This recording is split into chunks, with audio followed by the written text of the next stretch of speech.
I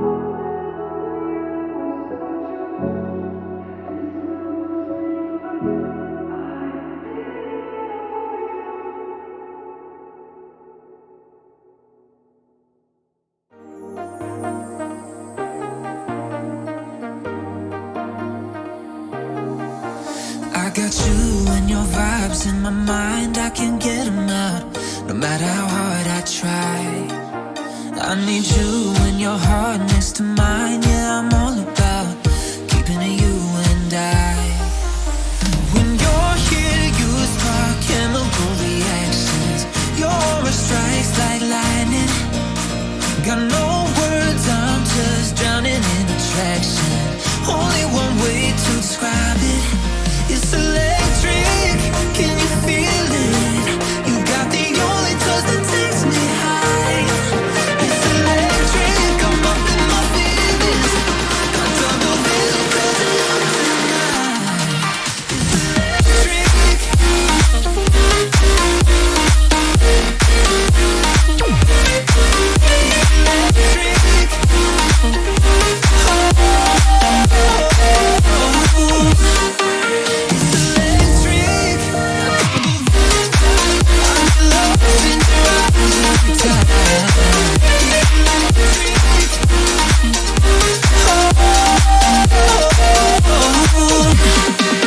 I get lost in your eyes every time, there's no turning back. Swear I ain't got a chance. Had me caught up in you since the night on the terrace, yeah. You had me falling fast. When you're here, you spark chemical reactions. Your aura strikes like lightning. Got no words, I'm just drowning in attraction. Only one way to describe it. It's electric, can you feel it?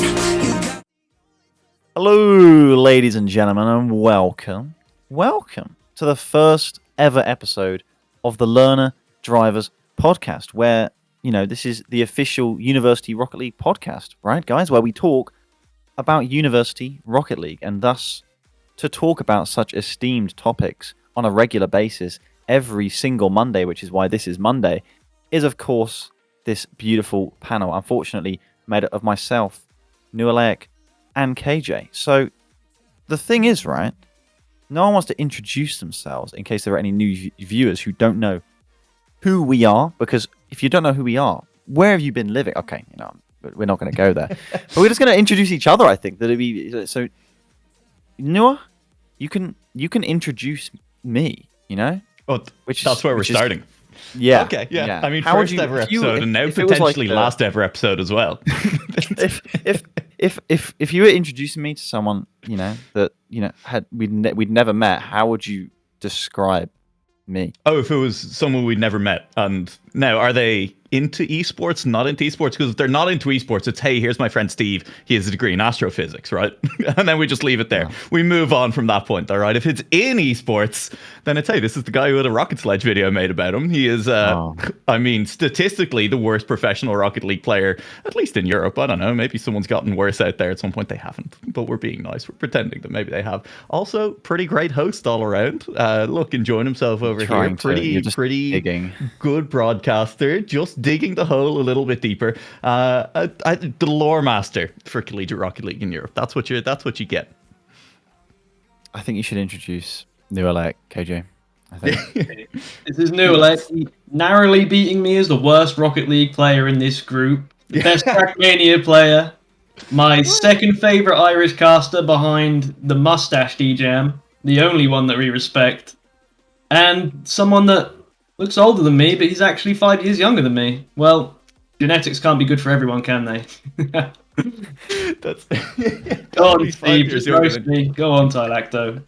That's fine. I will do you a great service, KJ, and I will point out that what some viewers may have noticed, that we are all doing this podcast from our kitchens. KJ definitely is not actually in his kitchen, and we have not put up anything to make it look like we're all actually in our kitchen. Of course, unironically, KJ, former UEA Blue Jays player, achieved relevancy with the UEA roster. They didn't win many things, but they did achieve the goal of staying in our hearts forever. He was also, of course, a member and a guest on another podcast you might have heard of called First Touch before the CRL World Championship last season. And you educated all of them, panel, about how good EU was going to be at the World Championship, right?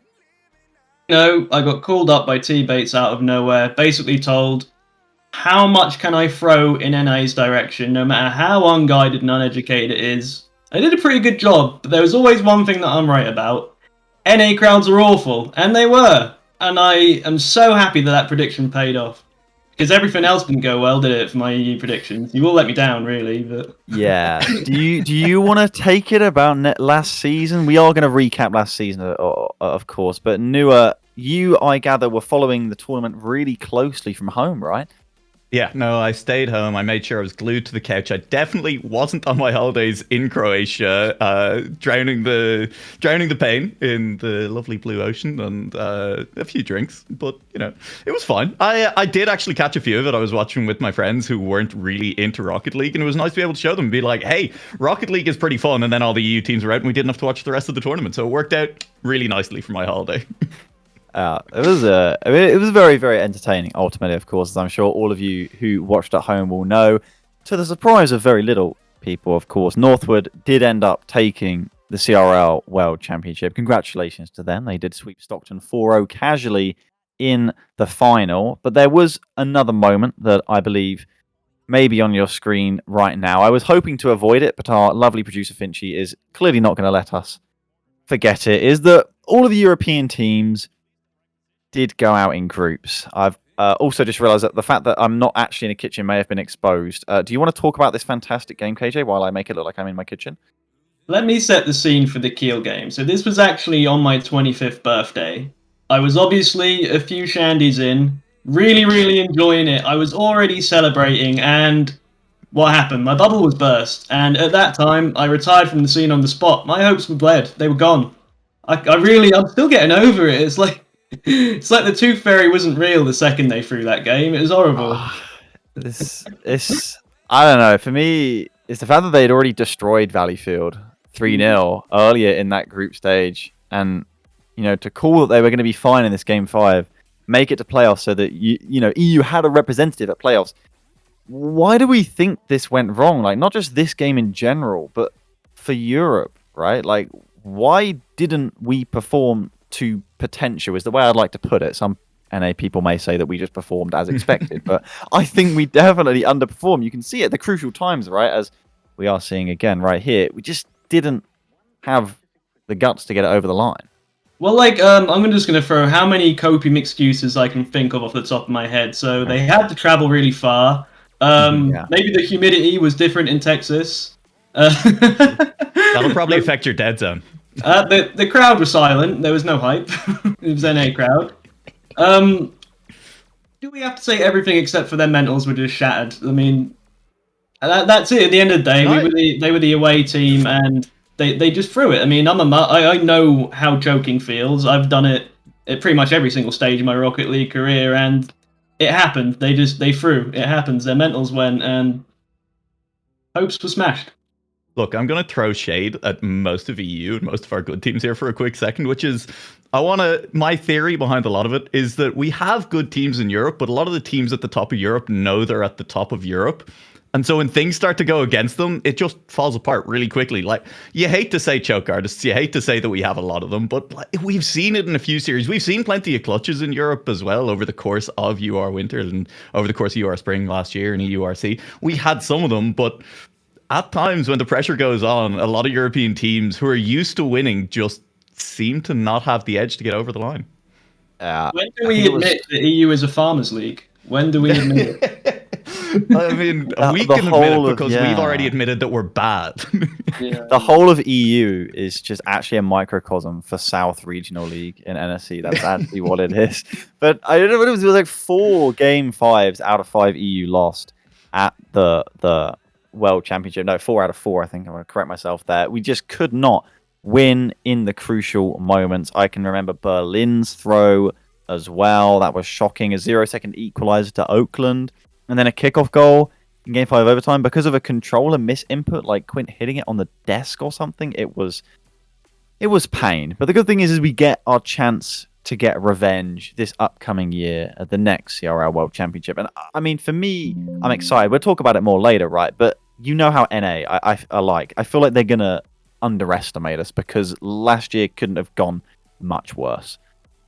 Well, I mean, at the end of the day, the teams that are coming up now, like our generation, the Wash players are gone. There's so many good bubble teams coming. Our generation? You want to? Well, like me, let me just speak for myself. Okay, there's no more bozos like me knocking about. There's a lot more bubble players in the scene now for EU, and I would love it if CRL was in the EU and they had to travel thousands of miles and they got stuck.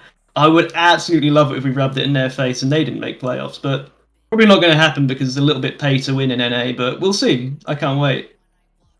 There is just such different cultures around like collegiate teams and stuff in Europe, and that's not going to change this year. I think is my take for the entire year. Is it's moving that direction. We're getting better players joining, and there are a lot of cracked 15-year-olds in Europe. European depth is like it's a meme for a reason at the top level of Rocket League. I don't know. Give it a couple more years, and hopefully a few more of them are getting washed out of actual top level Rocket League and going to university, and then I don't know. Maybe we start catching up to NA a little bit then.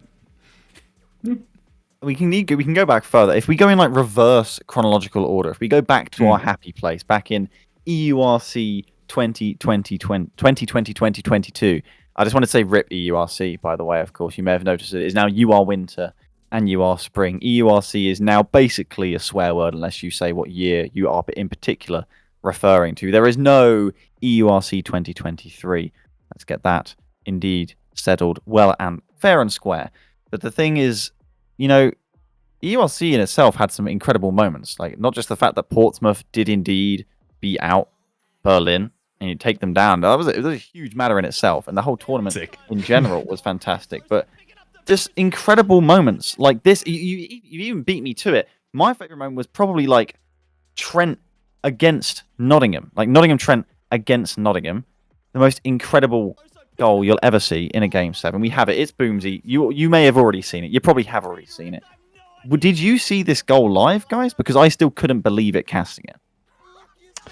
Oh, you gotta not ask me if I saw goals live. I mean, I have the memory of a goldfish even when I'm casting. I come out at the end of a series and then someone shows me a clip like 20 minutes later. I'm like, was that series? I mean, the names are the same, but like I don't remember anything.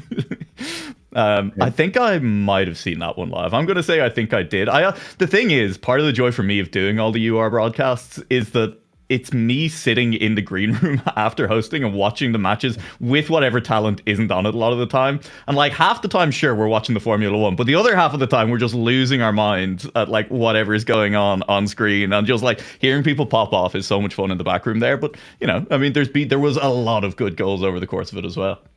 Yeah, I mean, for you, KJ, like, what was EURC in general like as a player? Because if we were doing like a player, like a customer service feedback form, how would you have rated your experience in EURC? Granted, your group stage, we don't really talk about how it was going so great and then not so great, but like you were busy making a little bit of a lower bracket run whilst that incredible goal was occurring in the Nottingham Game 7.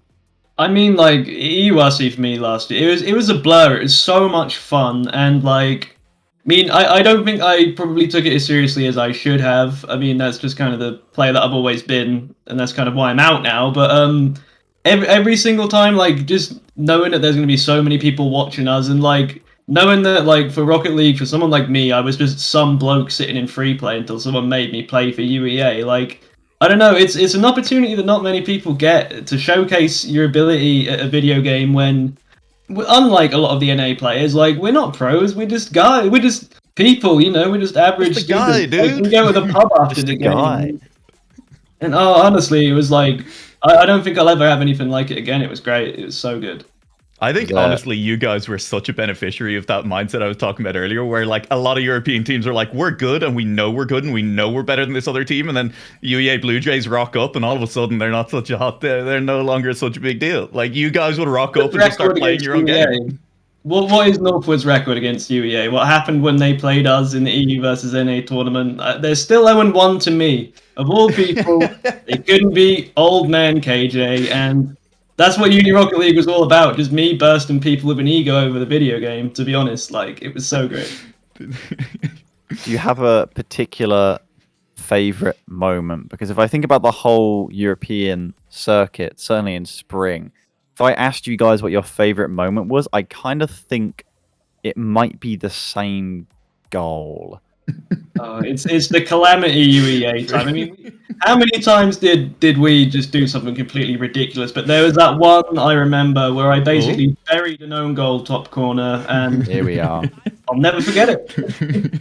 I mean, we should break this down. Like, I wish we had like a telestrator to draw arrows or something on this, so we could truly understand how, and more importantly, what happened. For the first time, we have a person who experienced this goal. They're on the line right now. In the case of KJ, of course, this was the European last chance qualifier for the CRL World Championship. UEA in the upper bracket, I believe, against the TUD Apes from Ireland.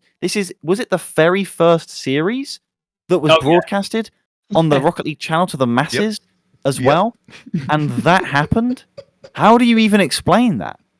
I'm just gonna say, playing for UEA, there was no strategy, no method, just vibes, and Head empty, stuff just like that is gonna happen. It's like atoms bouncing randomly into each other. You know, there's just that is all it is. It's complete confusion, and you can see why I'm not on that roster anymore. Basically, like. UEA are not Team Liquid. They are not Solid. They are a gas. It's just atoms. They're bouncing around that pitch. They're having a good time. It's just vibes, man. It's just vibes. Like with the chat and how they were always asking, is this Champ 2 gameplay? Is this Diamond? Like, I'm better than this. I feel like I pinpoint it back to that goal.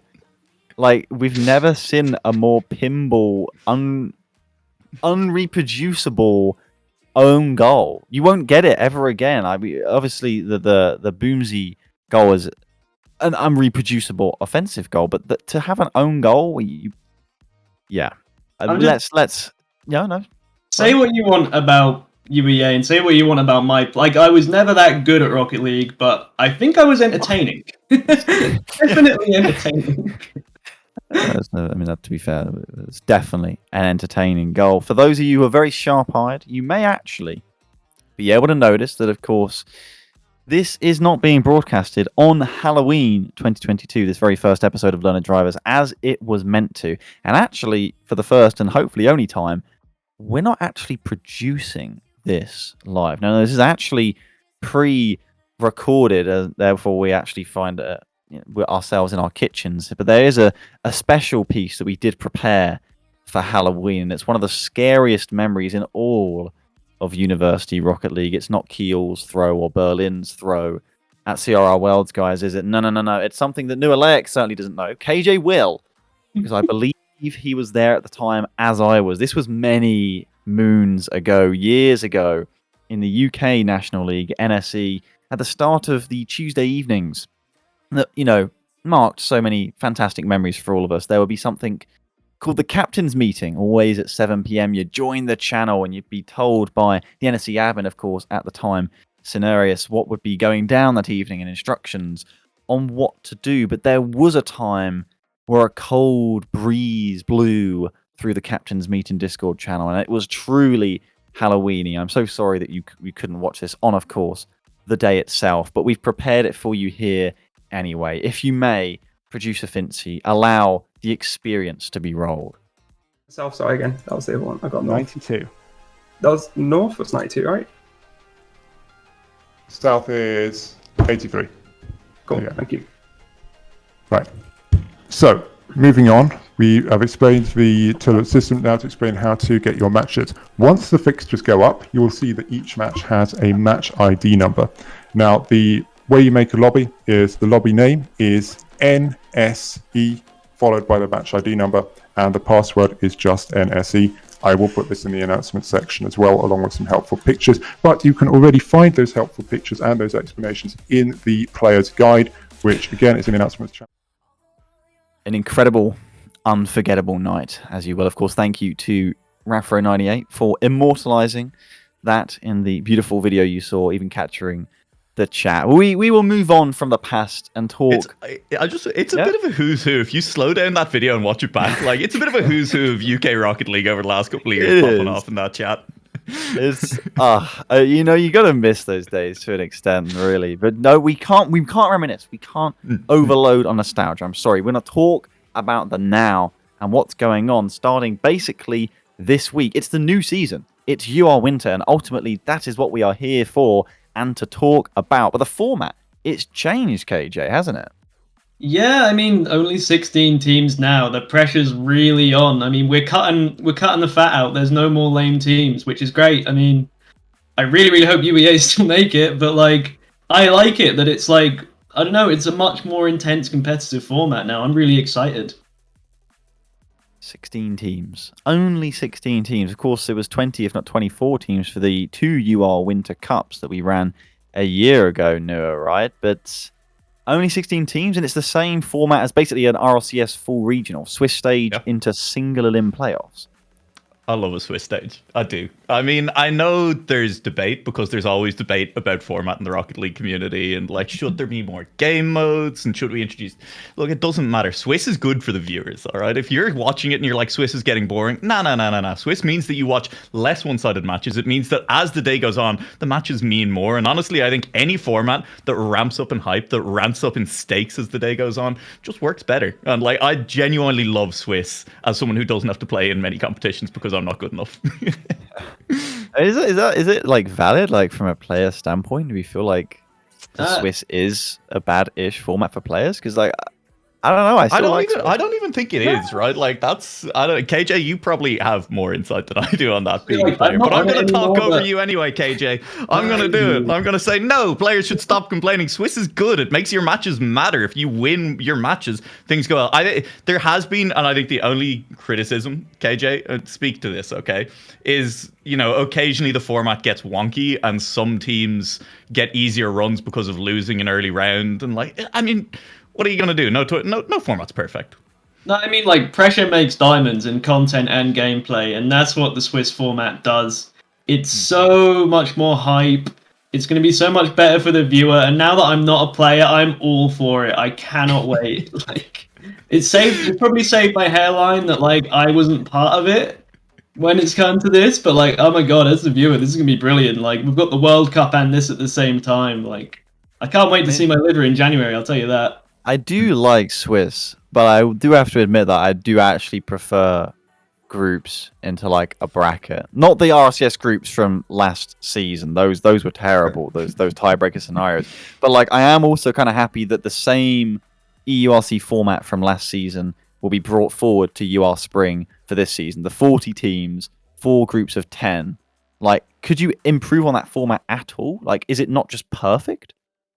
Well, I mean, it's not really for us to say. It is? Okay, yeah, I suppose.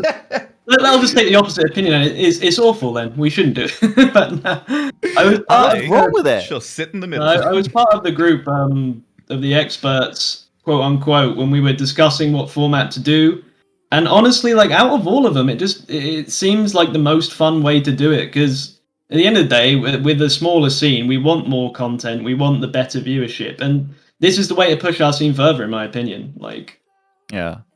About Winter, I think the one obviously sad thing for some teams, and certainly many of them trying to qualify, is just how almost exclusive it's going to feel and how elite the competition is going to be with just those top 16 teams in Europe, effectively, right? It's absolutely cutthroat. And I felt pretty sad about that as well. Like, a part of me is a little bit disappointed that it will feel like really barren for teams that miss out to an extent as well. But certainly in Winter as well, I feel like they've not only got their national league still to play in, and of course the wildcard league that, as we are recording this, is technically going on right now, the qualifiers for it. But these qualifiers, these double elimination bracket open qualifiers, of which the first one is on Sunday, right? You should sign up for that if you're a player and you haven't signed up yet. You know I will come and I will find you and I will make you sign up if you're available to, of course. You should. You've already had a huge number of them, but those qualifiers, I mean, they're going to be absolutely brutal. They're like regional events in themselves, no? Well, that's what we want, right? We want more kind of like Champions League knockout style stuff as much as possible. We want things on the line because that's what draws viewers in. Yeah, I think like you were saying, it feels sharper, but I think you just need to shift your focus, right? I mean, it's these open qualifiers are still big events in their own right at this point. You know, if you do well in an open qualifier, I mean, hey, that's fun. And it's one of those things about collegiate esports that's very different to like traditional collegiate sports and stuff, right? You join a traditional sports club in your college because you want to hang out once a week with your mates and you want to make friends and you want to go down to the pub after training when you're all sweaty and bruised because you've been playing rugby and someone stepped on someone else's foot and they're going to throw down at the pub afterwards. Doesn't matter, right? But collegiate stuff is, yeah, you play collegiate because literally no matter what level you are, you can find a level of competition. You know, I mean, in pretty much any of the national leagues, you'll play good matches. You'll get to play good matches. If you're near the top, you'll get to go and compete on a European level as long as you even remotely come close to matching up. And even if you don't, just join, just enter. It's still a good time. You'll still have a bit of fun and you'll probably get on a stream at some point. It's such a different style. And I think reframing it as like, yeah, I get to play on a European level and that's open to anyone. It's sick. It's really good. Collegiate esports is pretty cool. I mean, that's it. I was going to say, like, when you're playing in a good team, you just want to play against other top teams. And I think it makes the teams better if they're constantly under pressure all the time. We kind of need that coming into CRL Worlds. We need this constant top team versus top team pressure because it's going to get us ready to finally, you know, wipe the smile off a T-Bate's face. That is exactly, that you've put it better than ever possible, I think, there, KJ. I want to re-highlight, of course, the opportunity to play on stream, as you've alluded to, Nua. Of course, the qualifiers and their dates, if you're not aware of them, you should be. But of course, you can find the link to it, the Start GG play page in the Uni Rocketeers Discord. The first qualifier this Sunday, as you're watching this Sunday, the 6th of November. Matches start at 4 p.m. GMT. The qualifiers, of course, for that qualifier, the sign-ups close out on Friday evening. They do Friday the 4th. The second qualifier is Thursday the 10th. Third is Thursday the 17th. And open qualifier happens for number 4 on Sunday, the 20th of November. Those 4 open qualifiers are going to be wild. Of course, we have 2 streams covering them on the Uni Rocketeers channel, and here I'll be trying to cover as many games as I can too as well. I think that's pretty much covered what people need to know right now about the new season. Yeah. Sounds good. Have I forgotten anything? No, all right. No. All right. Should we talk about rosters? We start to slowly turn up the spice level because we got a lot of roster changes, as there always happens, right? Coming into each and every academic year, the rosters evolve, players graduate, new players enter the university, and it's nice to speculate, I think, for us to try and figure out who's going to be on the up, who's going to be on the down, who might be appearing from nowhere, or who may be vanishing, sadly, out of existence. I think the logical place to start would be... What is that? No, not great. Well, I mean, actually, vanishing into the void. That's kind of how I've put that. Actually, you know what? You enter the workforce and you no longer. That's how exist. I felt as a graduate. Well, honestly, yeah. No, it's fair.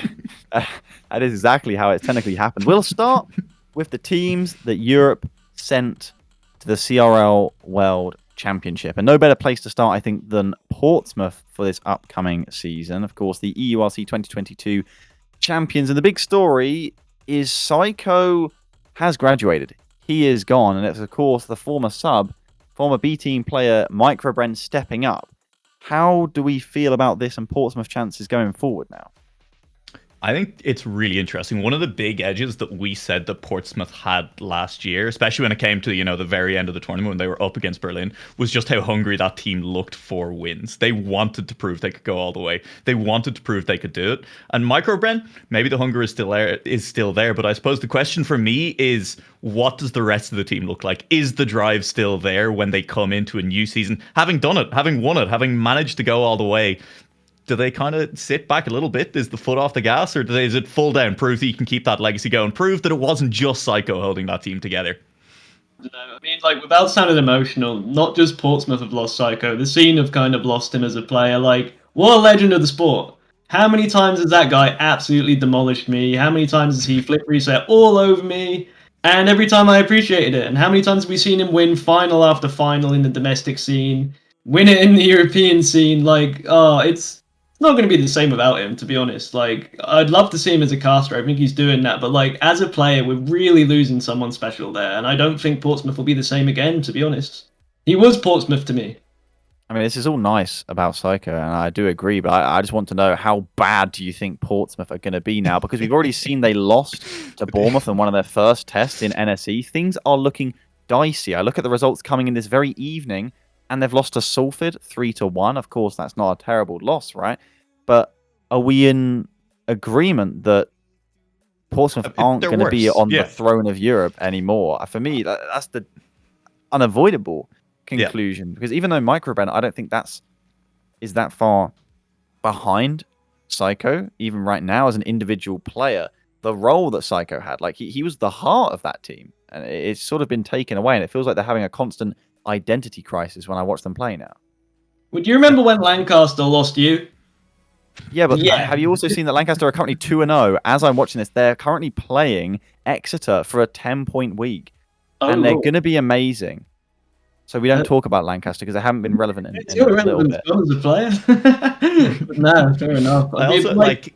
yeah, go on, Lewis. Sorry, I was just going to say, like, I mean, yeah, having good players is important in Europe, but like you said, that synergy, that having a heart on the team and having someone who pushes the team to keep doing better has proven to be, I think, as important. It's not North America. We're not just buying the 3 best players on the continent who are in college and throwing them onto a team together and saying, like, yep, skill check everyone. I mean, Berlin Phoenix came close, right, at times, but I think you could still argue they were looking to improve. Quint, I mean, actively looked to improve the entire time he was there, was pushing to keep improving. I mean, and then the team just was good enough apart from that, but Portsmouth still managed to catch up and overtake. And on paper, you could look at it and say, maybe that's still a weaker roster. You know, Europe needs to have these teams that gel, needs to have teams that look to have synergy, needs to have teams like the UEA Blue Jays who are just like, yeah, we're just 3 lads going out, playing a bit of Rocket League, and honestly, we're going to have more synergy than you, and that's going to make you upset and confused, and you're going to lose to us. I mean, you UEA mentioned Berlin, right? Are you going to know about UEA again, KJ? Is that what you're doing? We will get to UEA, or did you really want to talk about them now? I'm so desperate to talk about UEA All right, because well, they're far down the list. I'm sorry. now I'm not accountable for them. Fair enough, no actually. That's what I'm always worried about what you're going to say about them. This is going to be a little bit scary. I mean, Nua did mention Berlin, of course, the EULC 2022 runner-ups. They've made a change as well from what we've seen in sign-ups for UR Winter. Still Tigray and Nagflow.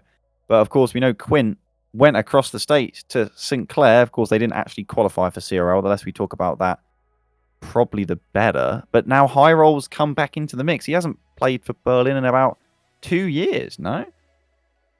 No, he has. I mean, like, let's just respect to Quint for doing the collegiate turbo. That is pretty impressive. We do like to see that. He's a really good player, and he had the best fashion sense at CRL, which was like great. Really appreciated that jacket. But like, you've got still like 2 of the best players in the EU, and I think you could literally have anybody above like GC2 as the 3rd, and they'll be a good team because you've just got 2 mega men there. So they're still in amongst the elite. How do you feel now? Team, of course. I don't like. We as Europe do want to look towards Worlds at the end of the year, right? Yeah. And Berlin are still going to set a benchmark in Europe in online play, but they didn't look great. They should have done better in a LAN environment at Worlds, and if we're sending them back to a LAN environment again, I want to see improvements out of this team, and Hyrule becomes a big question mark. Nagflow is kind of, unfortunately, a bit of a question mark as well when it comes to this team in a LAN environment now, and all of a sudden, like, I'm rooting against Berlin to be the best team in Europe this year. I mean, will they make it to the LAN environment?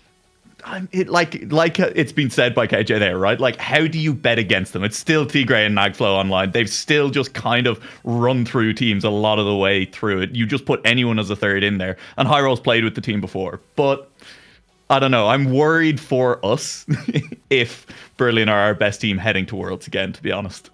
We've just got all pray that they're putting Hyrule in more replay analysis than he's actually studying for his course. Like, Yeah. you know, they better be absolutely bellowing at him every day. He's taking a gap year. He's just go up in the lecture theatre and he's going to pull out his laptop instead of a notepad, like straight up. He's just facing the wrong way. He's on a swivel chair. It doesn't even matter. The lecturer is a Their bit essay is confused. just the word octane constantly. Yeah, I mean, I think my gut reaction too is that they surely have to make it. as Yeah. given that we still have 6 spots for Europe, thankfully Go on. Silence Bet decided they not don't. to take. Bet they don't, Tylacto. Tell I mean- tell me that you think they won't make it to the World Championship. The way this I year. feel about it right now is that last year I was 95+% sure that Berlin would Yeah. be making it. Whereas I look at our competition this year and I'm honestly hovering between 60 and 70% sure. I have that much doubt that they could fall into trouble. I do feel like Okay. there's that amount. Like, we've gone from 3 teams that could beat Berlin in probably, like, you know, Portsmouth, Kiel, and Hamburg last season to, I think, maybe 6 or 7 this year that can beat them, you know, on their day. So, whilst I agree, I think they're still absolutely a safe bet. It's hard to decide what even is a safe bet anymore. So that's what I'm kind of excited about. But, you know, I love enough about Berlin because, you know, we've talked about them for years and years, and they're pretty much a mainstay, a bookmark of the European University Rocket League scene. But Kiel have sort of become that as well, and they're sticking the same as far as we know. Now, I'm a fan of Kiel, but how do you feel about them, guys? I mean, Kiel are just a solid team, and the fact that they're still together is just going to bode well for them because they're just, you know, you saw it with Portsmouth as well. If you have like a really similar roster year after year, it just builds synergy and you just get better and better. You've just got to hope that, you know, they're not in their third years and they're sweating it out for the dissertations because, like, they kind of are like, you know, they're the solid roster that we kind of look to at this point. Like, it's nice to have consistent faces in the same team. You kind of build an identity like that. And I'm a fan of Kiel. Like, I really would love to see them keep doing well. Kiel are the kind of team where if I was coaching a team that was like a div or 2 below, I'm always happy to see them at the top because I can just point to Kiel and to my team and be like, look, they get their fundamentals right and they're at the top. So let's just get our fundamentals right and we'll be at the top. It's easy, you know, because they are. They're a squad of really good players and they kind of just get the fundamentals right a lot of the time. Do you think they're still going to be the best team in the UK? I mean, they lost to UEA in qualifying for NSE National League in Game 5 and then immediately forfeited their next match, which has given them a rough starting seed. I can say they've just about recovered it, though. Their first results, they had no problem beating UWE, and they've just beaten Warwick in Game 5. So how does that sit?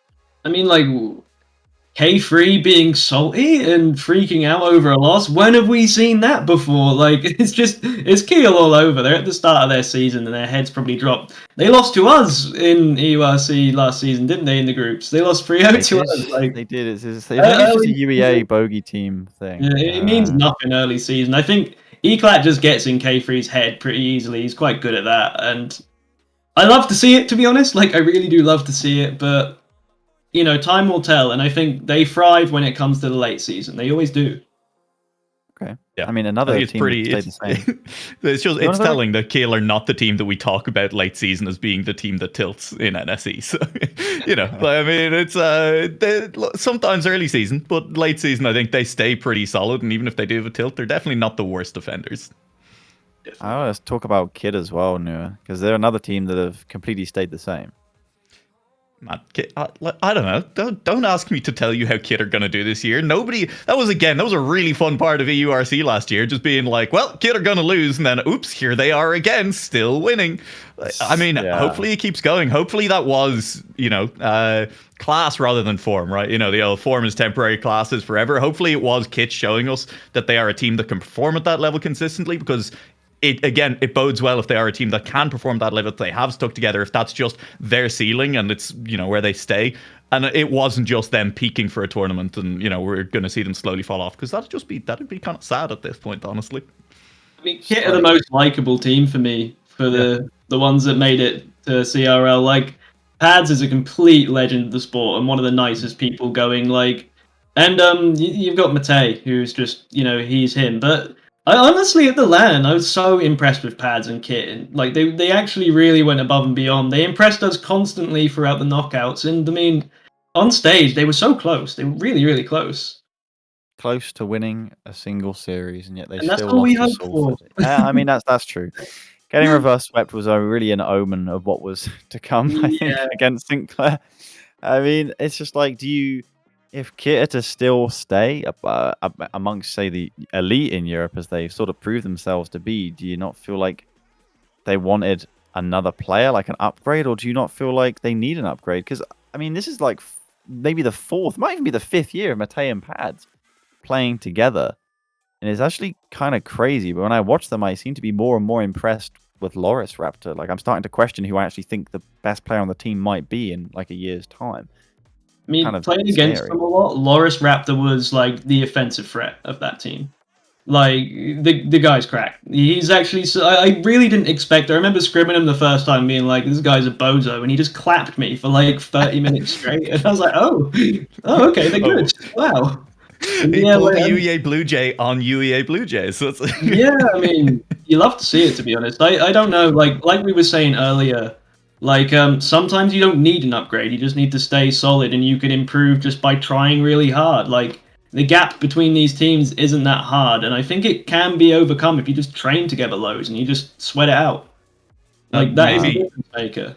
Yeah, maybe Loris is that upgrade that they needed, and all of a sudden the team is reaching new heights. And I don't know. I think it'll be really interesting to see if the team can continue to make that performance. And I suppose the question is, when do people start betting for them instead of against them on the desk? Because I think still people are going to be looking at them as underdogs compared to a lot of the top teams coming in.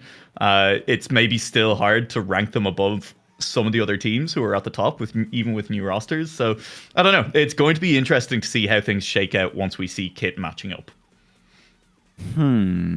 But I mean, we've got a list of rosters that we're going through here, guys. Watching from home, there is another roster next on our list. This does feel like a roster that has made some upgrades. It's just a little bit scary.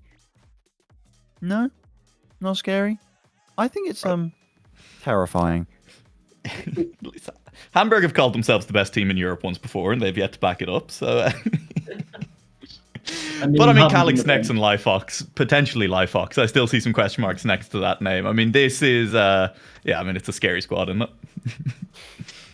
This is just the best team. We've found a new Berlin. If this is the team that is on paper, I mean, I truly believe they can be beaten, right? But as much as Next is indeed on the sign up for the Open Qualifier on Sunday, we're yet to see Lifox appear on that. Although the rumor is they have indeed successfully signed up for Uniliga with that roster of 3. Now, I think it's fair to say there was a little bit of a popular thing in the UK teams camp, right, KJ, in terms of the fact that Hamburg were sort of looked at as Calix FC, which I think is almost ironic, because if this is indeed the roster, there's an argument to say he's now the weakest player on that team. Oh, for sure. I mean, like, you've got Hartmann on the bench, who he would be starting for any other team. Like, that's how crazy they are. You've got a fantastic player who can't even get into that top 3 players. Like, oh god, I'm so happy that I don't have to play against them. so happy, because they're the next ones, in my opinion. They're going to be our hope for CRL Worlds. Straight up, that's it.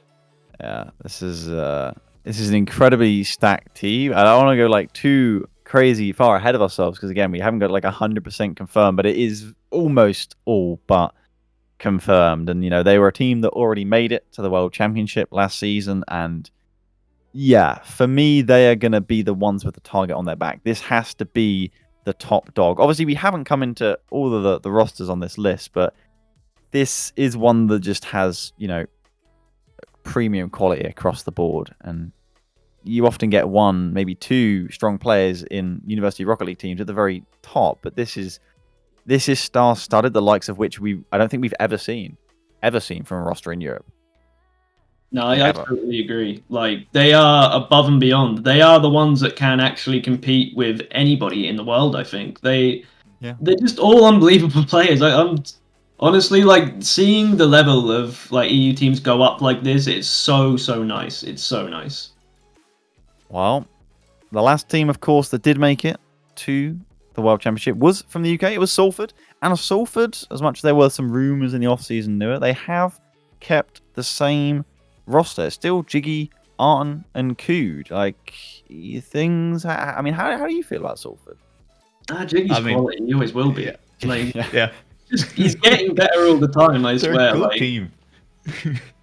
no, they're always going to be so solid. Like, so long as they like try their best, they'll make worlds. I can't see any other reality with it. Like, you've got their weakest player, Arton, who is such a surprise package. If he keeps his nerves, Salford are great. And I said it last time. I'll never forget it on the T-Bates, like the First Touch podcast. That Jiggy is a magic man. He always will be. He can unlock any defense. I've seen him do it against like rank 8, rank X players. Like he's got it, and I would honestly love to see him have a chance to actually like do something with his talent. I really would. Yeah. They're a team I'm really happy to see back, just because, like you say, they are one of those top teams. They're exciting to watch when they're on form. They do, like, if we're talking about teams that occasionally take a fall, they do sometimes do weird things when it comes to the back end of a tournament, and they'll drop out of upper bracket and drop straight out of lower bracket without putting up much of a fight. But at the same time, when they're on form, you're right. Like, I mean, they just perform absolute magic, and they're going to be a really good benchmark, I think, for the UK teams. With some of the roster changes that come through, and again with the rest of Europe as well, being like, hey, if Hamburg just easily dispatch this Salford squad whenever they come up against them, like, that's scary for everyone in Europe. Yeah. I mean, that's a good benchmark of like, this is a team that went all the way, that matched up strong, basically this roster against Berlin Phoenix when they were the undisputed best team in Europe. And they're a nice through line to be like, hey, this is the level Europe is at the top at the moment. Ah. The thing is a lot of the time we're not going to know exactly what the top looks like, let alone in Europe, but also the UK. I think we're going to start talking about some new rosters, guys, some real new faces. Almost all of these have had a change to an extent. We're going to start in the UK. Now, obviously, the UK, we all know the depth it's got on the number of rosters that we like to talk about in depth. We've cut it down to just 3, exciting new teams, contenders, potentially. Will they be 3 front runners and challengers? We'll have to find out. But the first team, as you see below me here, is a very new face. It is Roehampton University. And talk about esports scholarships and sort of inaugural, really sort of paving the path. This roster, JSW, Yotam, and Crysis, like, this is exciting. They're currently unbeaten so far in NSE. You love to see it. I mean, like, NA have a lot of pay-to-win teams. You need to start playing Ultimate Team with our players. I absolutely love that money is getting thrown at the EU Collegiate Esports. It's so nice that we have these bought teams. They've just come out of thin air, haven't they? And now they're looking like they're just going to clap everybody. I absolutely love that they're part of it. Yeah, it's cool. I said it earlier. I think like there is a very different culture around scholarships in Europe compared to North America, which is maybe no surprise. Like, I mean, in general, it's more accessible for people to go to university. It's a whole separate. It is literally just a whole separate thing. But at the same time, if you can go to university and get paid to play Rocket League while you're there, why wouldn't you? And maybe it starts a new trend. Maybe it doesn't. Either way, this is a Roehampton squad that then just looks exciting for this year. Like, whatever long-term trends, who cares? In the short term, Roehampton are exciting, and they're definitely going to be a team to keep our eyes on as a result of the fact they've put together something strong. Do you think they're going to be the best team in the UK? Who knows? Who knows? Like, so many good ones, honestly. Like, I don't think we can call it yet, but if they are, every other team will say that they bought the victory, which will be quite a funny match. they're kind of damned if they do, damned if they don't right now. Like, they win, they bought the victory. They lose, they couldn't even buy the victory. Like, that's a tough spot, man. You're spot on there, Noah. I'm excited. I kind of feel like they actually might be. But even if they are, it'll be so close because I think they're really going to push and motivate teams like Kiel, Salford, even Portsmouth, and the couple of the teams we got coming up. Because another one I want to talk about is Warwick, a mainstay of the UK scene. They got their transfer deadline day transfer here coming in, with Zouch coming into the fray, with Walden, of course, graduating. It's still the Tree Fork and Sushi combo that got so close. You remember that LCQ run? You remember that series against Rotterdam? I mean, it was a mess, but it was a glorious mess. And now you have to say it. I mean, Zouch, you could say so. I mean, this is a really interesting move, actually. Do you think this is an upgrade? Do you think it's a side grade? Do you think it's a downgrade? Like this Downgrade. Downgrade, for sure. I like Zouch a lot, but no one can replicate the power shots from Walden's Batmobile. No one ever will.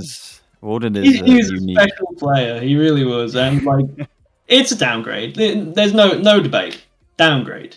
Like, No I debate. don't even think it's necessarily a knock on Zouch to say that. It's just Walden was pretty unique as a player and was like so clearly a core for that Warwick team for so long that, like, Yeah, I mean, how are you going to replace them? They're going to have to rebuild their style a little bit from the ground up, and that's going to be tough for a squad to do in a relatively short period of time. And I don't know, is Zouch the kind of player that you can build around? Is any of these players who you can build around, or do we just see a more rounded squad as a result? I see you touching your face here, Dialacta. I don't know. Are you not thinking like they were in EURC last year? They finished before the LCQ. They came top 12 in Europe, which is very impressive. Ultimately, at the end of the day. If they're still top 12 in Europe, they're going to qualify for UR Winter. Are you confident they're going to qualify for UR Winter? I'm... No. not really. I'm more... I think if you force me to say yes or no, I think I'd say yes. I think they do. Okay. But I mean, look, everyone's entitled to their opinion, and you can be wrong once or twice, I guess. Like before I we did not kick you off think the I would podcast. find myself as the Warwick defender here. Honestly, I am usually quite harsh on them. But I really like Warwick, and I like all of these players, and I think you they're say all that really now, good and yet players. Where's the I but? do. Where's the but? Where's the but? But I just don't think that they're going to be one of the top 12, 16 players. It's 12, 16 teams in Europe. I don't know if they can make it to winter. I'd love to be wrong, right? Because again, I really do like the players, and I think they play again some pretty fun Rocket League. I mean, they are not parked. They don't park the bus. They really don't. True. It's a pretty ironic name. Although I will say, and I think we're missing the most important thing about Warwick, which is they appear to have finally actually settled on a name, which is very important, especially for the stats team going forward, because I know that was always a nightmare trying to find Warwick games going back through and being like, what was the roster? What were they playing as? Jesus Christ. We could dedicate an entire episode just recapping the history of Warwick team names, honestly. But nothing would get better than the Tim for the it was incredible. We've brought it up now, and so they're going to be like, oh yeah, we haven't changed it this year. That's our bad, guys. We'll get on that. Yeah, we had asked them for a question, and the first thing they're going to ask is, what do you think was the best Warwick team name over the past 5 years? I mean, We would Warwick answer Rocket that, League was pretty funny. Like, yeah. It's probably actually a good question. You mentioned parking the bus. We have actually got to a roster. KJ, I'm just gonna leave you here. You can talk to us all about this. Tell us. Okay, I mean, like, at the end of the day, UEA are now less intelligent, uglier, way less funny, but they're better at Rocket League. They're way better at Rocket League. They've replaced a 25-year-old married guy with a job doing a master's with an 18-year-old that's B+. How good is that? How unbelievable is that? I will finally see UEA win because I'm not part of it. I'm telling you, they're going to be so good. Like, well, unbeaten, number 1 seed in North, and thus coming into today in NSE. Like, there is no weak point in that team. No weakness at all. No weak point in that team. Like, if you're going to say the weakest player is Ant-Man, and Ant-Man is like he can get on any other UK team. Like, turning into just a Yu-Gi-Oh episode. This UEA squad has no weak player. No, I'm not. Like, I think the weak point is EMAC. I think it's Eclamackers. Don't say that to him, he'll freak out. No, it's not a problem. I can justify it. It's how it is. Like, I was looking through ball chasing, and I saw his name on Steam as Eclat, now maining 3s. But all of his replays were 1v1 replays. Like, it's a bit conflicting. I'm not sure. I'm getting mixed messages. It's just typical. I think we'll finally see a return of the glory of UEA when we had Queen Scots. Probably.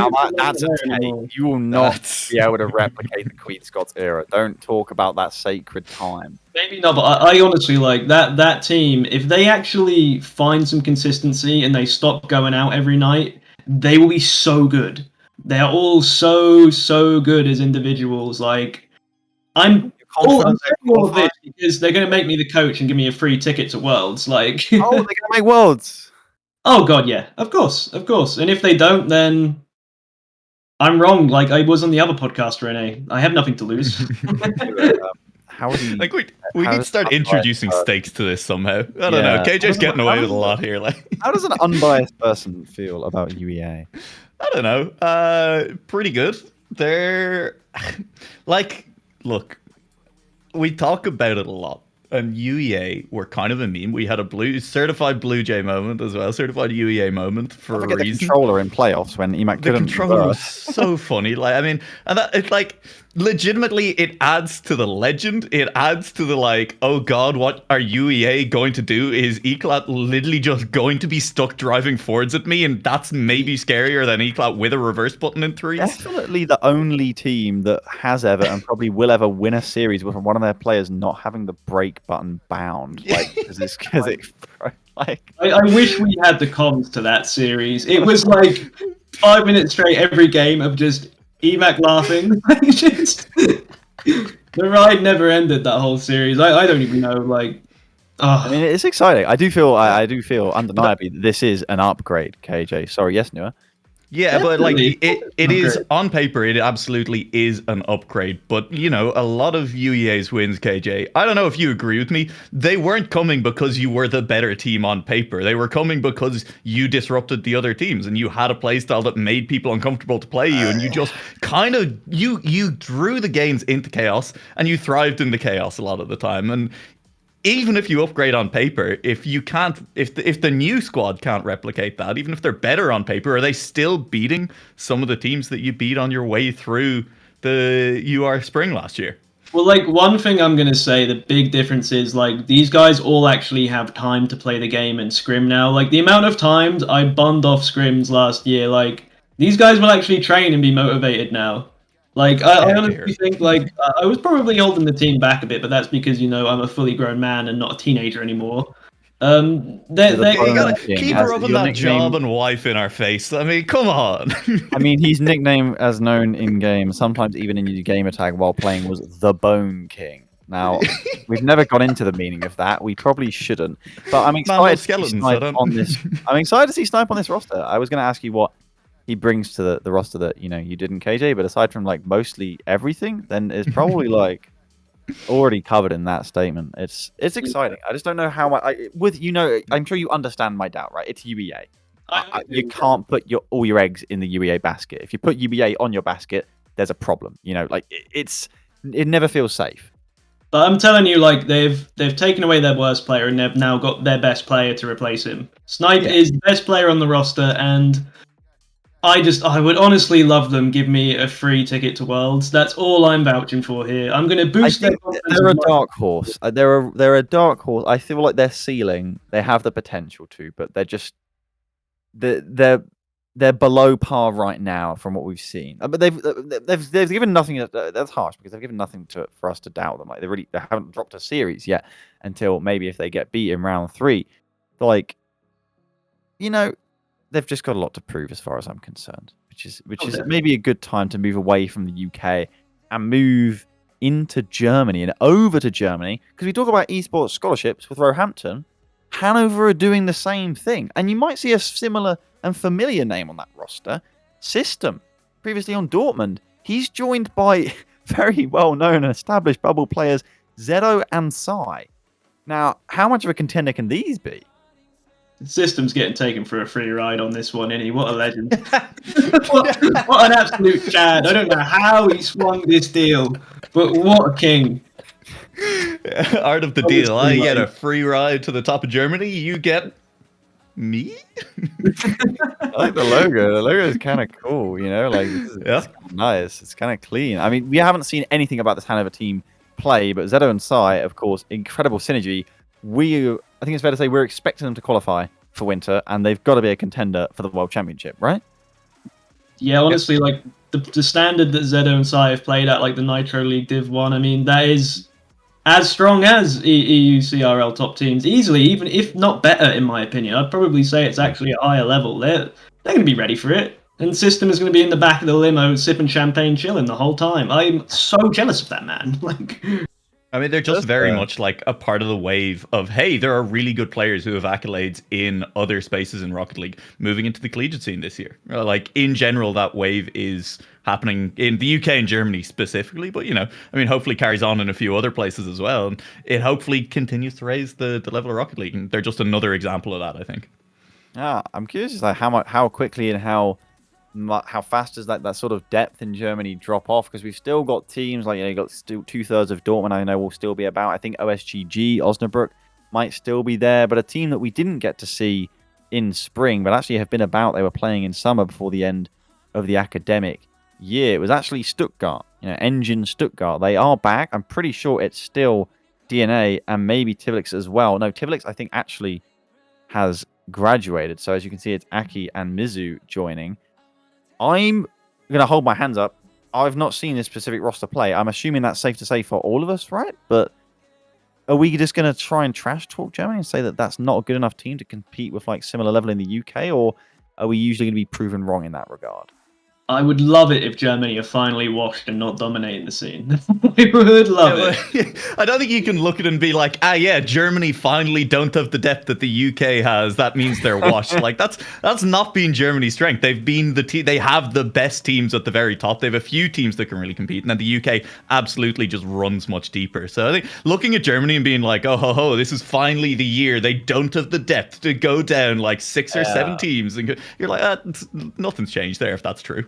It's kind of. I don't think it's nice to see the Stuttgart logo back in town. We get no more Dusseldorf, unfortunately, but the fact we have Stuttgart back, for the first time since Adgoes went and got banned mid-tournament a couple years ago, it's nice. Hopefully, this is a good, fresh start from them. I mean, we talked about depth. There was one country that didn't get a team at Worlds when arguably they could have, maybe should have. In fact, maybe even more than one country in that regard we'll get on to. But the Netherlands, let's talk about it, guys. I mean, it's fair to say that the Netherlands were I was going to say the choke artists of Europe in spring, but it's kind of true.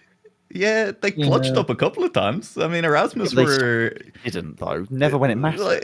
Yeah, exactly. Like, I mean, they did when there was nothing tangible on the line, but when it was intangibles, when it was Pride, they had some close series that they won. But like, I mean, Erasmus had a roster that was in flux for a lot of spring as well. Yeah. Like, they didn't know whether they were coming or going. Hopefully they settle this time. Like, that's, I think, all I can say. Like, this Erasmus squad, like specifically Kallio, Jinx, and Devon, can be world beaters. Like, I mean, they can be Kallio at the top of Europe. You played against Kallio and Devon, right? Jinx now back into the fray. How do you feel about it?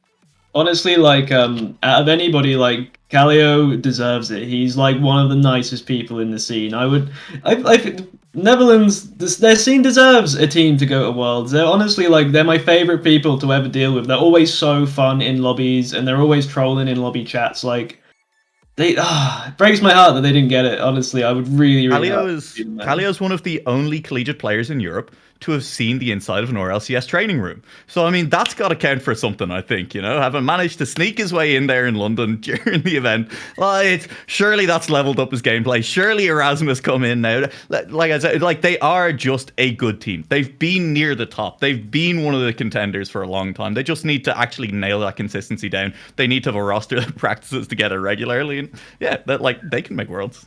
I'm just glad they're sticking around. I was a little bit worried. Yeah. Like, that we might see them fade away. There was rumors like one of them might be leaving or they may be graduating. I don't think they knew what was going on until only a few weeks ago, for sure, really. Now, they might even still be trying out thirds. I know they've got a couple options, but are they going to be okay without Dusseldorf around, their partner in, not crime, just love, really, the fact that the number of times those two teams played each other. It's kind of crime is fair. Crime's fair. Crime in terms of throws is fair. I'm just excited. This could be the year for the Netherlands, because you look at Amsterdam's roster as well, and it's just leveling and leveling up. Of course, Local Banana is away in the States until spring, but when he gets back, will he even get into the roster? How many players could they even field 2 rosters? Because, of course, Ventsy is on the roster alongside JLT. No more Cactic. Instead, they've got Cass, mainstay SSL low bubble level player, and JLT might end up being made to sub because they've got Kavsi as their first sub as well. Is this another team to try and avoid a curse, though? Because I feel like Amsterdam were another team that last season underperformed. They've changed 2/3 of it, though. That's surely a way to change it, no? They're super stacked, though. I mean, like, when you've got that many people to choose from, you can actually find what players work well. You're not, like, putting round pegs in square holes, if you know what I mean. Like, I really do think that if they find the 3 players that play the best, they've got enough talent there to be unbelievable. For sure. And if you want to talk about like clutch factor in Europe, I think Local Banana did show it a couple of times. Scored some big moments, big goals, and big tournaments. And there's intangibles there. And if that's something that Amsterdam can bring that other European teams can't bring, I don't know. I mean, it could be good. Like, it's hard to infect an entire team with that, but having one player who's good at it is definitely a decent start, even if he's not there until spring starts. I think what we do is we're going to speed run to the end of the list. And by speed run, I mean one of us is going to be able to make a statement about each team we've got left, because there's still about 7 or 8 to go from what I can see. I'm going to start, and I'm going to talk about the one remaining Dutch team we've got on this list. They're sort of rising from the dead, It's Twente, still with T1 shot. Now with Daniel Almelo on the roster, it would seem, but Chronomia, very, very capable bubble player, also joining that roster. Twente haven't been seen in some time, in too long. You can see them, believe me, now as they've appeared. And just as they've appeared, I'm going to shut up because there's one painful team that I think, Nua, you'll probably want to talk about. Valborg. I mean, hey, they were close, weren't they? They came pretty close last year. They were good. This was a team that came in. I think we were expecting big things from Pondex. Yeah. We were. But like for me, the real highlight of that team was the teammates. Gibmeister and Mel, I think, really popped off. They were a really strong duo throughout the tournament, and they were really solid. So I guess the question for me coming in is Zacharias. How does he stack up? How does this look with kind of the duo that did it with Pondex cleaning up around them, being disrupted? I'm excited to see it. I really do hope that Aalborg can do well this year because it's always nice having another country that can compete at the European level. Yeah. I mean, Zacharias, I know Gibmeister is still at the university, but maybe he has less time to play. They see it as an upgrade. I think Zacharias has been playing the game in high level ranked since before I maybe even got it, maybe even 2015. So there's a lot of experience on that roster as well. But the other Danish team that was really a mainstay, Aarhus KJ, did you play against them? Because they've still got the same roster this year. Did we beat them? I forget, honestly. Did. I know. Knocked them out. Yeah, that was a good day. Did I? Yeah, honestly, I think the level of EU is raised, and if you lost to me, you're not going to make it. You won't make the cut. Like, I would put myself as the bar between old and new EU, and if you couldn't get past me, then you're not going to make it in new EU because there's so much better quality now. I Honest. love using yourself as an era-defining moment. Just being like, yes, there was Europe with KJ, and there was Europe after KJ. and AD. I would, EK and AK, before and after KJ, the realms of University Rocket League history, and marked here at the beginning of the 2022-23 season. Which I'm excited could be that, yeah, sorry. it doesn't even feel that unfair. Like, we've talked a lot about how, like, there's a big influx of very good talent into Europe. Like, yeah, I think you can maybe draw a line in Europe as, like, the year after we first had Psionic sponsorship and players are now taking notice, and this is the year when it starts to take effect. So, like, yeah, the timeline matches up. I just don't know if the KJ standard is what we use to define it. Well, like, instead of me, let's just say people that weren't really good enough to be bubble players, but were very, very good in ranked. Like, I feel like that's the shift now. We're getting more actually good compet players and less ranked. Walden's gone. Yeah, No, exactly. It's people like us. Like, you know, you can get 2K, yeah, but you will never win a weekly. And now there's more people that actually can win these kind of things in the scene. But we have to Italy stick with win BK and AK. Like, we do have to stick with BK, like the Burger King era in Europe and the AK era. I think it should be consistent throughout this podcast. BK and AK. This is definitely an AK era team. Italy, you may, if you've been paying attention to things, be aware of this team, but Italy are on the map. The home of the greatest pesto on the planet, apparently, is what, of course, the city of Genoa is known for. The University of Genoa. It's Barist, Shuffleverse, and Sounds Good. This is Barist and 2 SSLs, apparently. This is completely out of nowhere, right? Like, Italy have never really been hugely relevant. Of course, Roma played in the past, and we had Salerno in spring. Granted, they weren't very good, right, KJ? I mean, how do you guys feel about this in general? Both of you, like, is it too soon to be excited for Italy to be huge contenders, or is this team the real deal? I'm excited for no more Pokemon teams out of Italy, you know? Like, I mean, it looks like we might get some balanced rosters coming out, not just kind of one player attempting to take his 2 teammates up. Hey, that's exciting. Honestly, I mean, we all know who Barist is, I guess. But, like, I love all of these just complete dice roll teams that I've never seen before now coming into it. Like, all of these little teams popping up out of nowhere, it's only going to be good for the competition. It's only going to be good for the quality of the games. And, like, wouldn't it be great to see a country that we've never even thought of just absolutely smash it and make worlds? How fun would that be? I think they will. I love pesto. I love it. Pesto is one of my favorite things. I truly think this team will make worlds. I believe it. I know Shuffleverse went to Genoa because they had the intention to make a super team for CRL here, and of course Uni Rocketeers tournaments as well. Like, they have intent with this. This isn't just a coincidence, guys. Like, They know what they're doing. They qualify for the wildcard league without dropping a game, as you'd probably expect. And I'm very excited to see how they do against the other teams in it. Like it's just another sign of the AK era that we've entered, right? Like it's no more just, hey, we accidentally found an SSL player in our university and now we have a team that are maybe contenders because that's just how things are. It's like, yeah, players are going to university with plans to link up. Like they are going because they know other good players are there. And like, hey, we're not saying make your entire university decisions based on where other Rocket League players are, you know, only you can make that decision for you. But also that like it is an element that's playing in and we're seeing better teams form because of it, and we will continue to see better teams over the next couple of years. And this Italian renaissance, it's a sign of that. So, the Italian relations continuing. KJ, I was literally going to ask you about this. Did you ever play against the old Sapienza Roma? Because I don't we've got think the new so. one. No, but I mean, it was definitely part of the BK era. I mean, like, honestly, there are so many games that I've just completely forgotten about.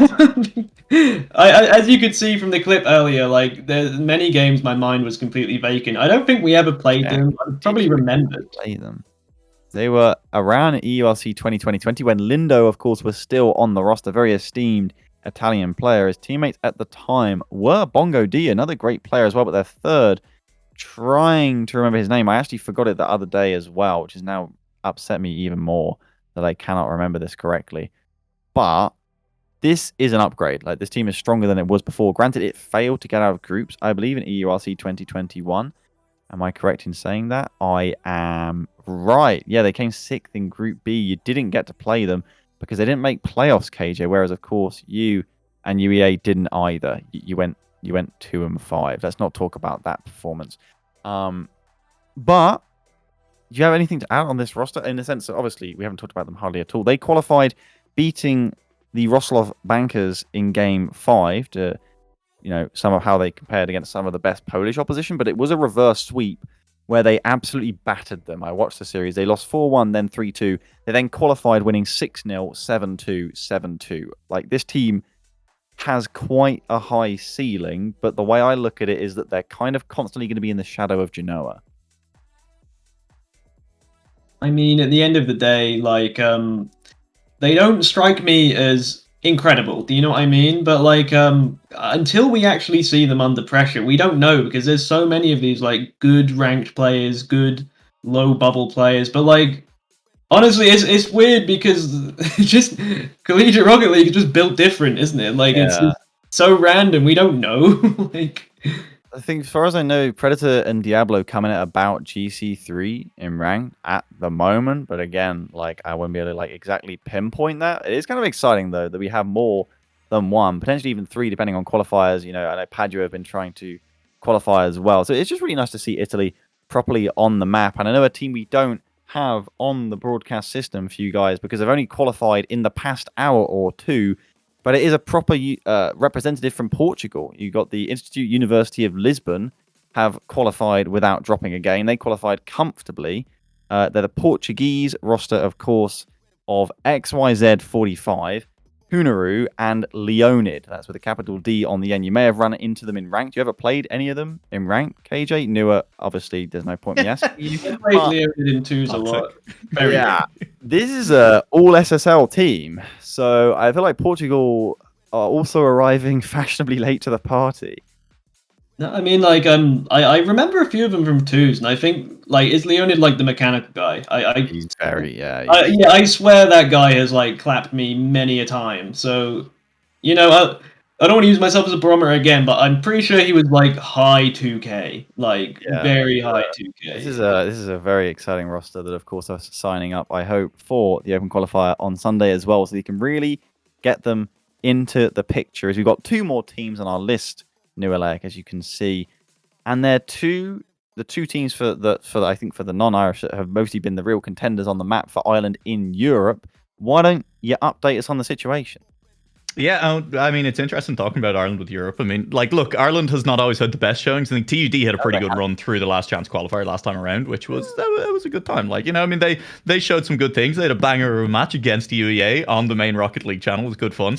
But there was the WIT Vikings, and it's fun that they're still the WIT Vikings on our overlay because Ireland is not pursuing the strategy of paying good players because that's what WIT Vikings did. Instead, we're continuing our strategy of just merging all of our universities into a single large blob. The WIT University in Ireland, which was Waterford Institute of Technology, has merged with Institute of Technology Carlow to form the Southeast Technological University, which is now Setu, and that has Solo, Shallow, and Tomster. This is a legitimately interesting squad.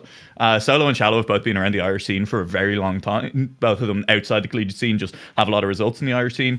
And Tomster is legitimately just an exciting young player. Like, he came in, he's exploded, he's done really well in kind of tournament environments. Has some very good results. And the Irish scene, if it's good for one thing, it's actually getting players to sit down and play some Rocket League in person. So I don't know. Setting this team to Worlds, they'll beat anyone. That's my hot.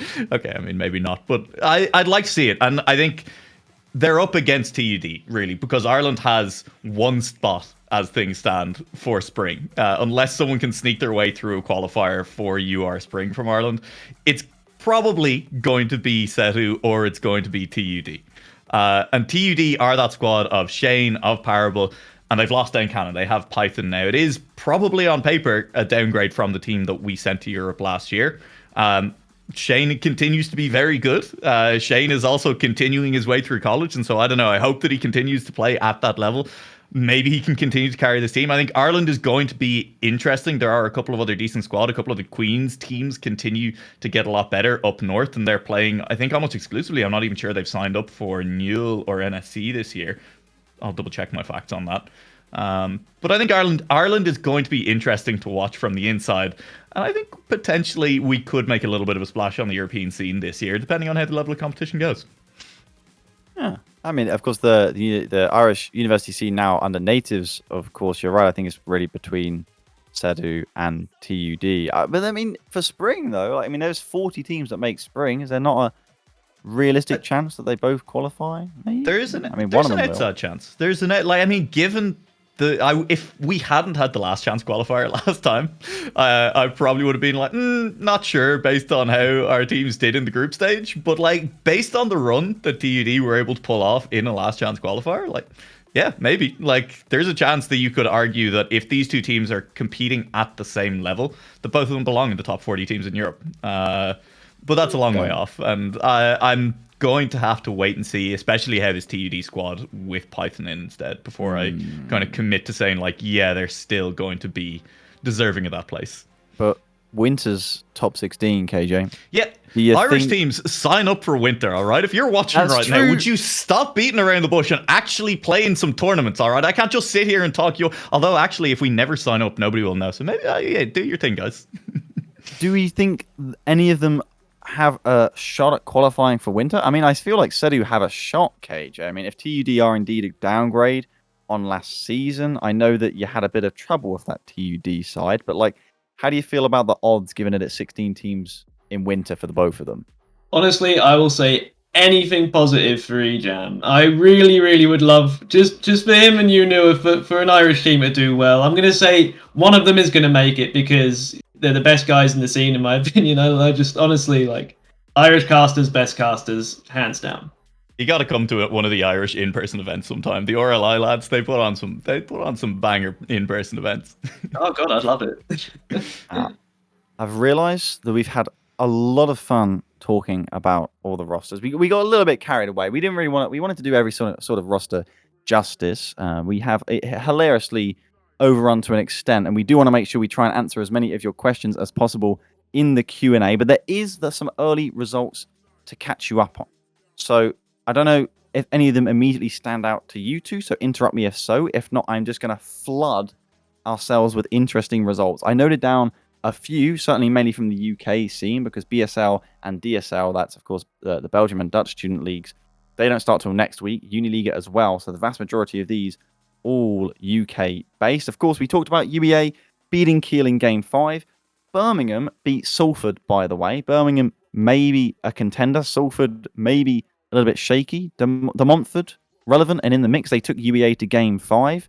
I don't know how you feel about that, KJ, but we'll talk more about UEA results because more have come in from today. As you know, we are recording this on Tuesday. That's yesterday, as you're watching it on Wednesday. De Montfort at the time had no games dropped. Cardiff swept Bournemouth. Maybe Cardiff are proper again. Exeter, I've just put down, are relevant again. Of course, as you know, they qualified, but then were disqualified from EURC last year for reasons you are probably aware of. Very impressive, but nice that they're back and competitive, to say the least. Today, in NSE, Exeter have had an unbeaten week. That's not bad. They beat York, they beat Bournemouth, and they beat Lancaster in a 10-point game. Exeter, for me, if they make top 16 and they qualify for winter, then that's it. They're a huge contender now. They're highly relevant and a team that everyone should be looking at as a benchmark for. You're going to have to beat them if you want to be an elite team.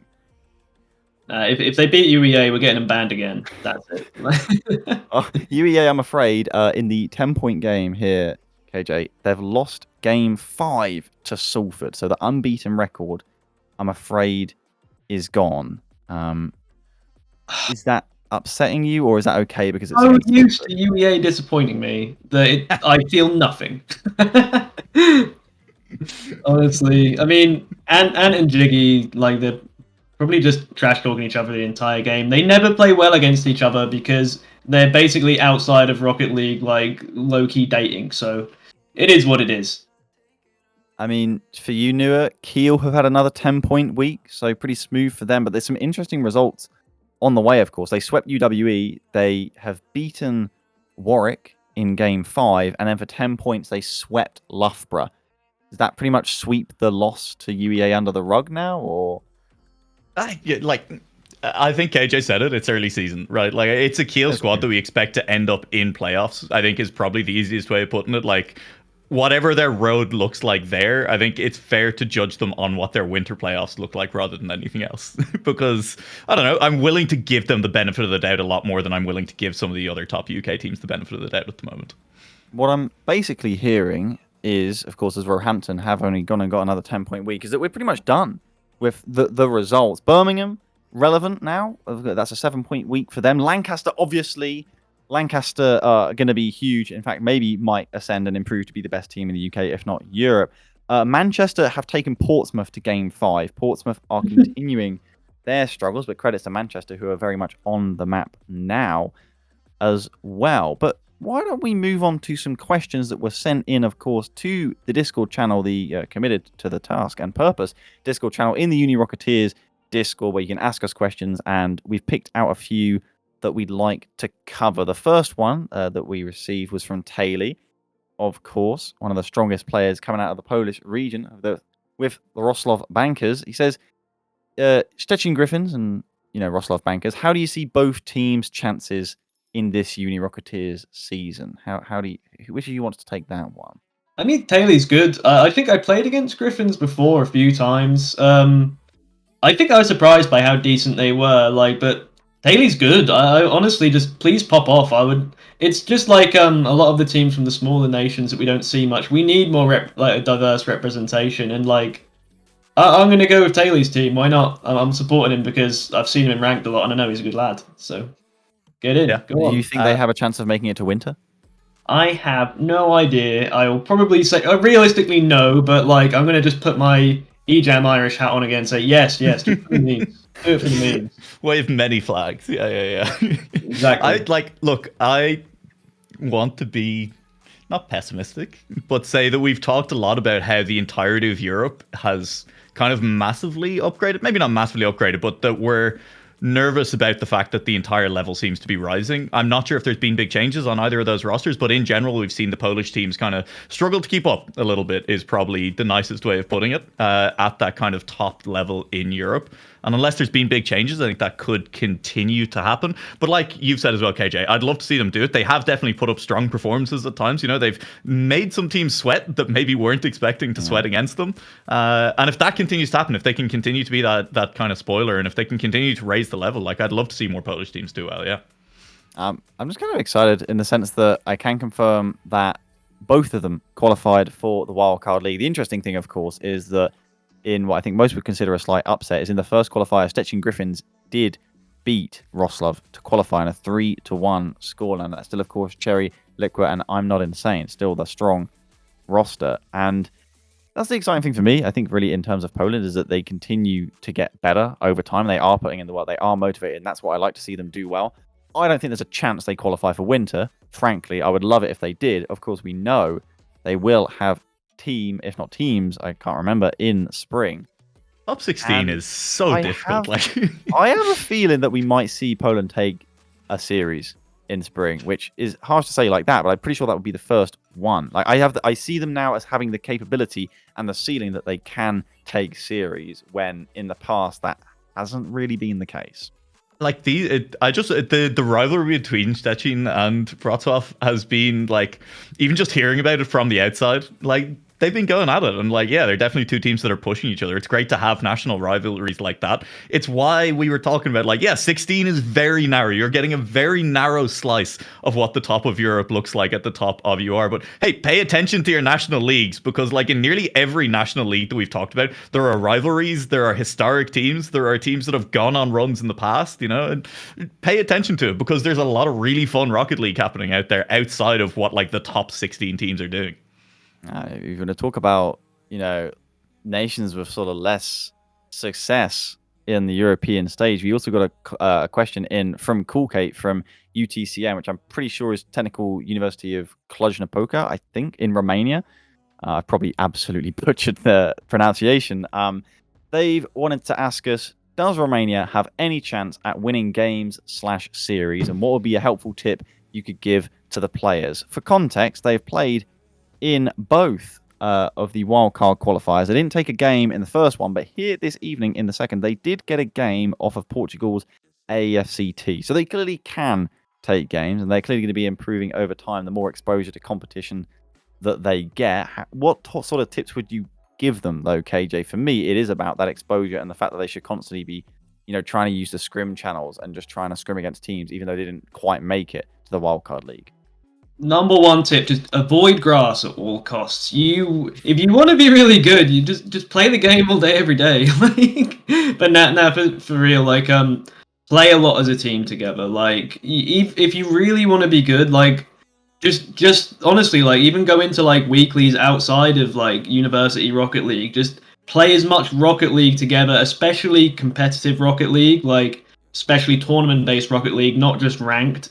Just play as much tournaments and scrims together as possible, but we can't joke, like 8 hours a day, every day, and just honestly like live off of chicken nuggets and Coca-Cola. That seems to work for the 16-year-olds, so try your best. Just honestly grind the game, that's it. That's why I can't get rid of Rocket League. It's because I'm too old to handle a diet of exclusively chicken nuggets and Coke. Don't ask if it's healthy. I'm sorry, Cool Kate. That's probably not answered your question. There was good advice in there, to be fair, which is play a lot of Rocket League if you can, because, you know, playing good teams is going to make you better. And yeah, like I think it's fair. The real advice we all know is just ask if you can have a game. You know, shout out to NUIG taking a game off Berlin Phoenix and groups. Massive W for the Irish community, where they did literally just get into a game and were like, "Hey, can we win this one?" And it worked, all right. That's how you get games. That's probably not how you get series, if we're being totally honest. From the before KJBK era. We have another question. This one is from Sushi of Warwick. Now, I know we've been lovely about Warwick so far in this inaugural episode, but it's an interesting question from Sushi. He's asked about Germany versus the UK. Do you think it'll be an even split for who gets to Worlds again? For context, of course, last season it was 3 German teams and 3 UK teams that filled the 6 European spots at the CRL World Championship. And he says, any other countries with a chance to make it? Now, I want both your takes on this, actually. Starting with Nunu, because I need some more time before KJ speaks again after the chicken nuggets and avoid grass advice. I mean, I think we've kind of gone over this one a lot already. I think we do think that there's a lot of very strong teams forming at the top of Germany and at the top of the UK. There might be a bit of a shake-up in general at the very top. I'd say it looks relatively even. I mean, it's hard to say, yeah, it'll be an exact even split again, because it's kind of weird. It's very easy for it to go either way. It could have gone either way. But at the same time, there were like I think the Dutch teams were very close, and I think we've said specifically Erasmus, if they do clean it up, are always going to be a contender to take one of those spots. I don't know. I mean, I'm keeping my fingers crossed for Aalborg again to make it a little bit closer. And Italy, Portugal, I don't know, like there are more teams coming in. I think there's more just complete wild cards coming into this season than we had last season, and that's exciting. KJ, Okay, you ready for me now? I've got my ears seatbelts. Oh, it's sulking. We don't just want more diversity, and we don't just want a split from the Germany UK domination. We need it. We really, really, honestly, like I think from me as a viewer, I'm desperate to see more countries than just Germany and the UK make it. Like, it's just honestly, it's getting a bit boring, isn't it? Like, let's think about the spots. Like, Hamburg are nailed on. The rest of the 5 are up for anybody who just plays really well. Like, honestly, like, I would love to see more countries in it. I mean, like, I just want to say, coming at this from both of you from the UK, where you're like, it's so boring seeing our teams represent the top level of Rocket League in Europe over and over. Think of the poor Irish in this situation. Think of all the countries that aren't reaching those heights for the moment. But I mean, you're it's the same thing as well, though. It's like, more diversity at the top level is always going to be good. And we have a legitimate chance of seeing it this year. And it's going to be really disappointing when it's just German and UK teams again. I just can't see it. I literally can't see it. There's no way the Netherlands don't get a team at Worlds. They can't choke it again this time, surely. Like, I don't think it's going to be an even split. I'll be honest. I don't hold out much hope for the UK. I want us to really be down bad, but in a way that we want to put in the work and really beat the top opposition, because we've really got to put that work in. And I know we can be motivated. We've already seen with teams like Roehampton how motivated they are putting in practice, putting out content, and it's great to see. But we are stacked up against it as far as I'm concerned. Germany, props to you, you're looking like absolutely star-studded. But, maybe they fall into the trap. Maybe they think it'll be able to be put on cruise control. If you ask me right now, with literally no information, having not seen basically all of the teams play, I'd probably say 2 German teams, 2 Dutch teams, 1 Italian team, and I want to say 1 UK team, but I have a feeling it might just be 3 German teams. Like, how would your split be? And 1 UK. That's like being like, yes, the UK are going to have as many teams as Italy is like, I don't know. It feels like a crazy take. If I'm right, I'm gonna come back to this. I'm happy with that split. I'm happy. All right, with that split. I mean, small brain take, like UK and Italy will have the same number of teams and it'll be 1. Massive brain, neither of them get a team in. Okay, it's 3 all German, 3 teams. 3 German, 2 Dutch, 1 Danish. And Psionics feel bad, and I don't know, let the Irish in. I'm just saying, like, that's already definitely wrong. What's your split like then, KJ? UEA, Hamburg, and then mystery box. That's it. It's like a Mario Kart power-up. Exactly. Honestly, like, just someone I haven't seen before. I was getting a bit boring, to be honest. I do think if I was to give an actual split, it'd probably end up very similar to Tylacta's. I think I'd probably be pretty close. I think maybe the Italian for me becomes one of KJ's mystery boxes there. Like, it could be an Italian team, but it could equally just be another UK team. It could be, I don't know, maybe the team out of Portugal absolutely pop Lisbon, off. Yeah. Honestly, I'm so excited for winter. Like, we need to look at these teams. Like, I'm so looking forward to Sunday. If you're not signed up, you should be, as there are always iconic moments to be had. As I think a particular question, not half question, more of just a reminder from Maddie Mumu of a rather iconic moment. I don't know if we have it, of course, but it's with this Wednesday, as you're watching this, by the way, marking the 1st anniversary of this infamous clip. What can we do this year to make Ejam shave his mustache again? 3 goals in just over 20 seconds with Kent throwing the lead. Of course, this, I believe, was in NSE. Is there anything that could ever happen on this scale again, guys? Ejam losing his mustache was paramount to the UK losing the Queen. Honestly, like, it was a tragedy. I don't want it to happen again. If anything, grow it out. What have you just said? Honestly. I really hope he doesn't shave it off because it looks great, honestly.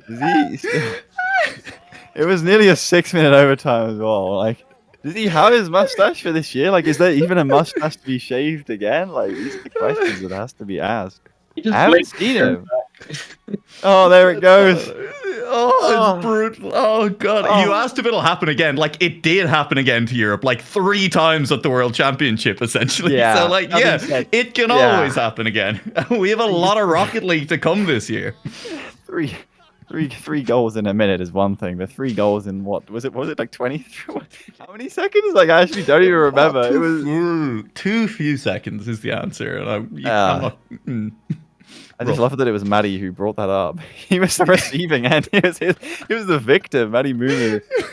Poor I mean, Ken. to be fair, that's the way. Take ownership of the mistake and be like, no, we did that on purpose so that EJAM would lose his mustache. Felt that's it through fair. the ether.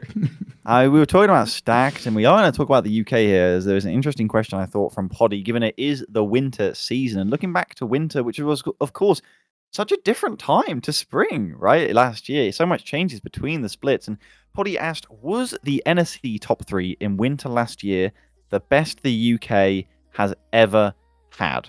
And will the teams this season overtake it? Reminder, of course, we had the Kiel roster of K3, Poddy, and Doos. We had Portsmouth from last season, Mercy, Bread, and Psycho. But Salford, of course, were Jiggy, Cood, and BJB.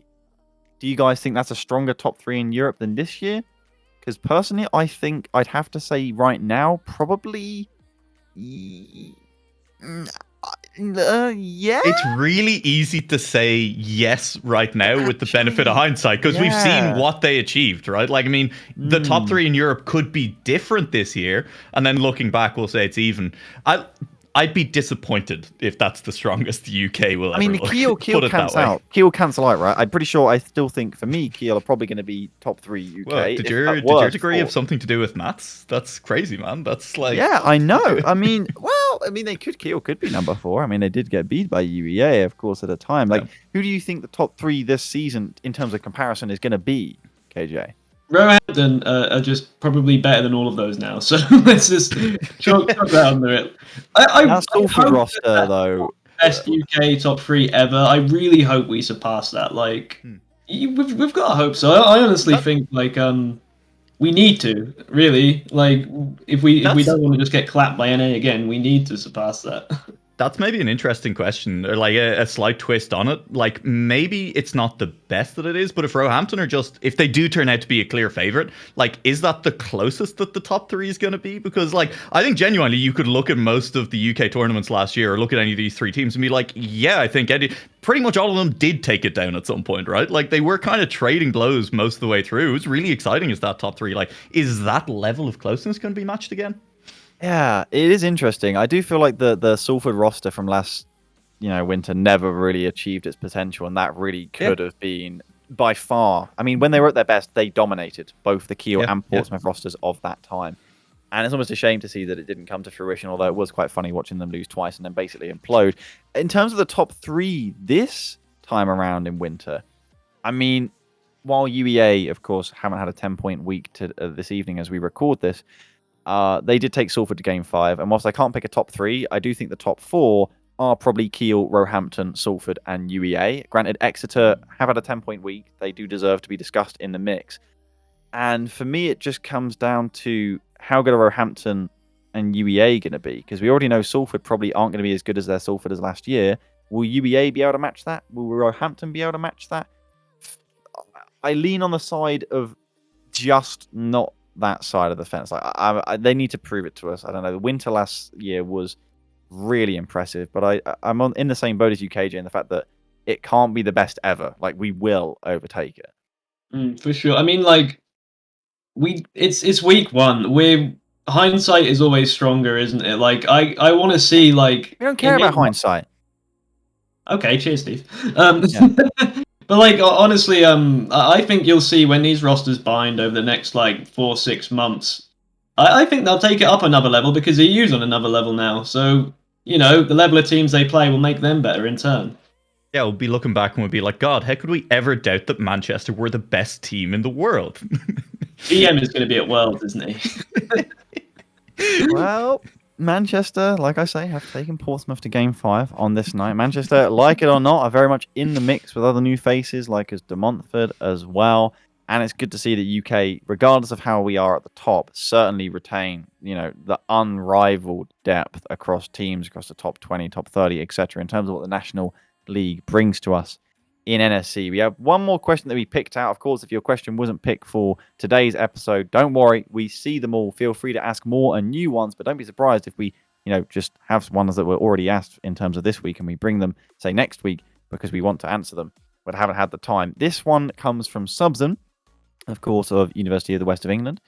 He says, with new NA super teams such as Fisher College and the general improvement across the board from over the pond and in the EU, how likely is it that an EU team can make top 8 at Worlds this year? And if so, then who? Which I think is a really good time to transition to our final segment where we talk about across the pond, as I know a lot of the EU players won't have kept up much in terms of the NA side. I don't know how much you kept up during spring last season, KJ, in terms of worrying about what teams were over the pond.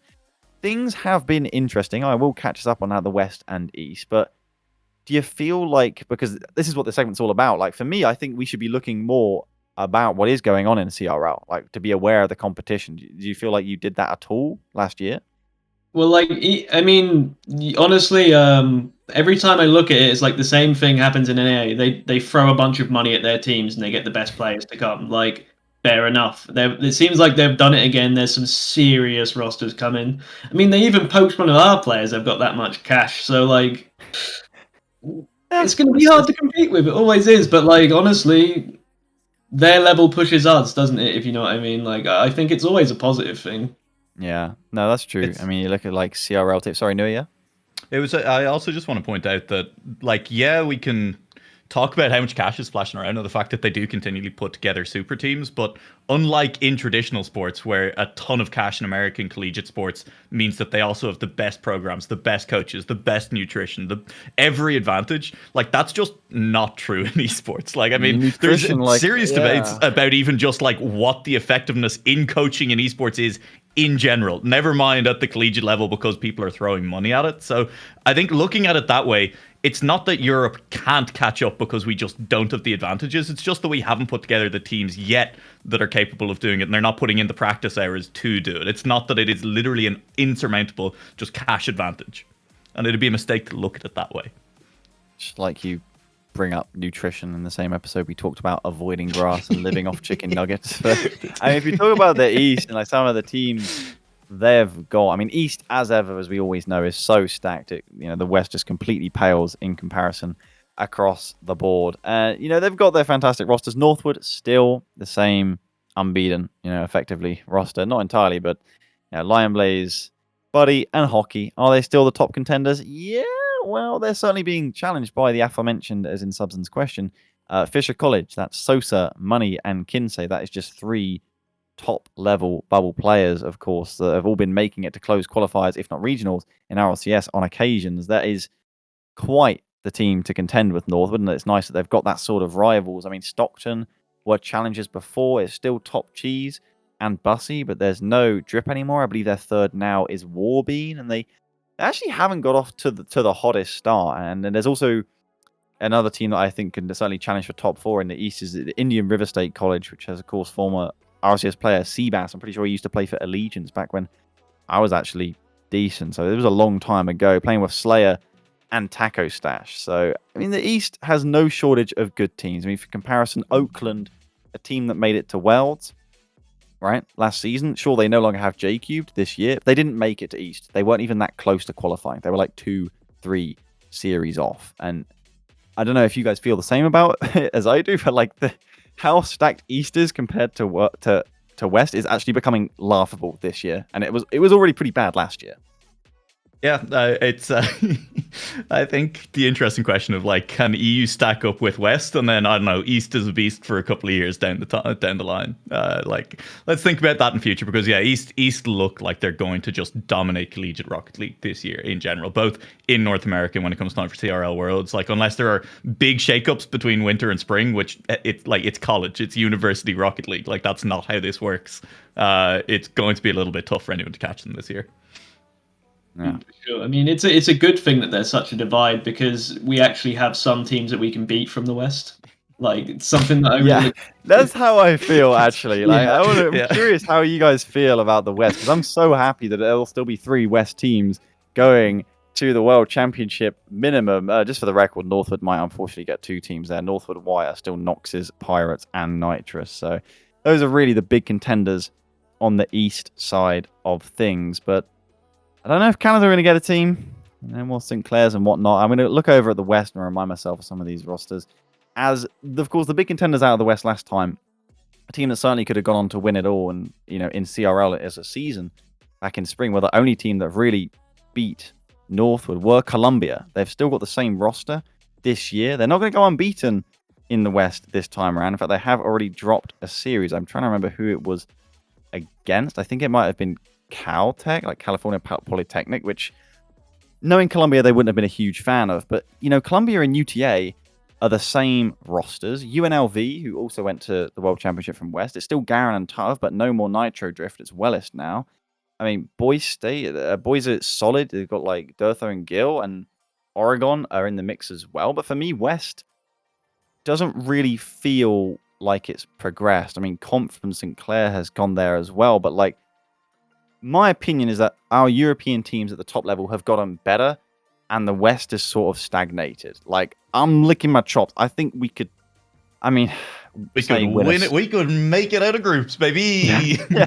I do. I'm of the. I will. I mean, I was surprised last year when we didn't make it to playoffs, but I would be shocked It as things did stand if we take didn't. some monumental throws for us not to make it out of groups. Like, I mean, and like maybe it happens again, but like there's a decent chance that some of the same players get sent back as well. Like, it's going to be new faces as well, but there's going to be a couple of players who have that stage experience now going back from Europe and have maybe a little bit more time to settle. It's still a year's gap. It's not like the experience is constant and they're getting a lot of it, but I don't know. I'd be much more optimistic about our chances to get at least one team. I would agree with you. I'd be shocked if we didn't get a team into top 8 this year. Yeah, I mean, like, we were excited last season about the potential and the kind of almost expectation of getting 2 teams to playoffs. And if we were getting excited, we thought maybe even 3. Do you think 3 is too much of a push this year, KJ? Or are we getting ahead of ourselves now, just with how stacked East especially is?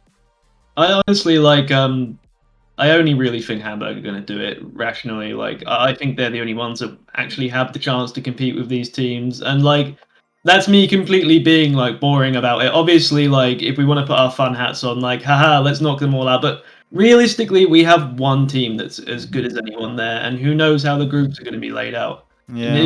Easily, like, you get put in a group with 2 of those East teams, you're done. Like, you're done. Yeah, it's rough. I mean, I agree. I think Hamburg are the only team that we have that right now I say I am confident can contend to win the championship, though.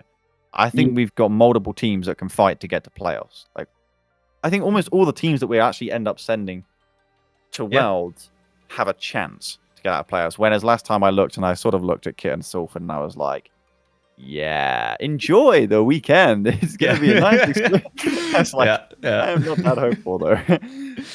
Whereas, I don't know, I feel like the 6 teams we are going to be sending are going to be really competitive.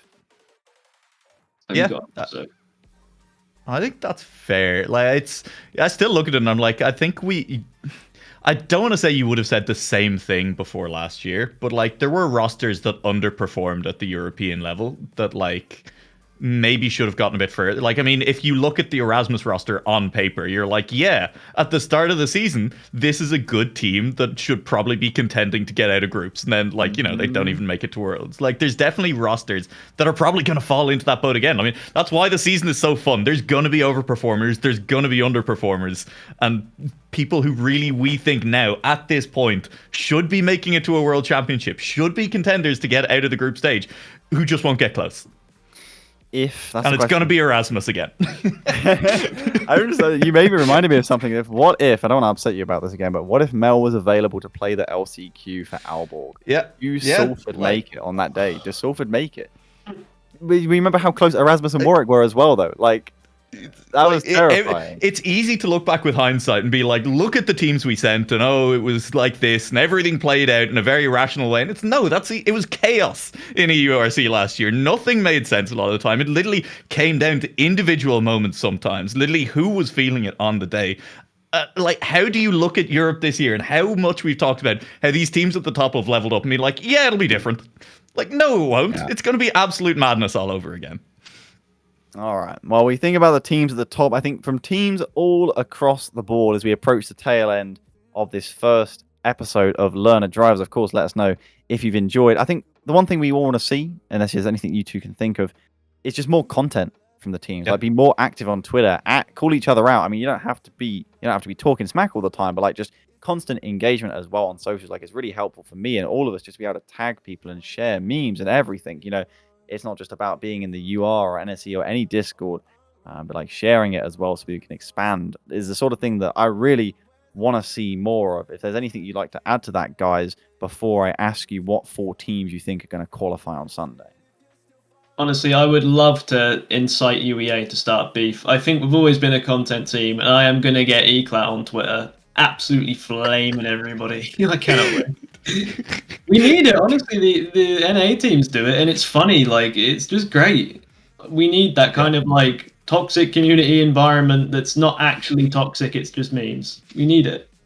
Yeah, I completely agree. It's like I said, one of the things that's very different about collegiate esports compared to traditional collegiate sports, or just collegiate clubs in general, is that like you don't have a group of 30 people heading down to the pub on a Thursday night after training, right? Like that's not why you join your esports team. Usually it's just the 3 lads in your team that you're chatting to a lot of the time. Maybe you have a sub as well. But at the same time, like, there's this really great opportunity for you to meet people all around Europe and like make really good friends with people from other countries and to get involved with a much wider community as a result. And yeah, that's a ton of fun. And so do it. Like, you know, let's get more tier lists this year. Like, those were a lot of fun when people started ranking players last year. A few bruised egos, like a little bit spicy there towards the end. It's just, it's a ton of fun. You meet a lot of really interesting people, like, and it's when the personalities start to come out that the entire scene starts to benefit from it as well. Oh, definitely, for sure. I totally agree.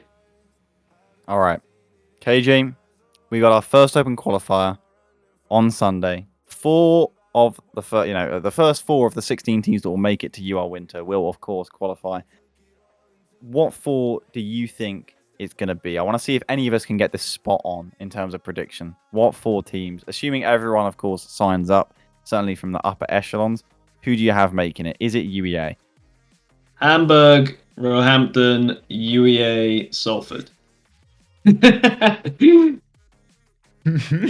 wrong. Okay, that's fine. No, That's you want to explain it? insane. I don't. Yeah. What are you doing? 3 British teams through the first qualifier. Sure. Yeah. What are you? Yeah, I mean, look, I'd be shocked if you don't say Hamburg as well. So I think we're all just going to nail Hamburg on there. Like, probably Hamburg make it. I'm going to say that Erasmus get really close and then lose in the qualification match twice.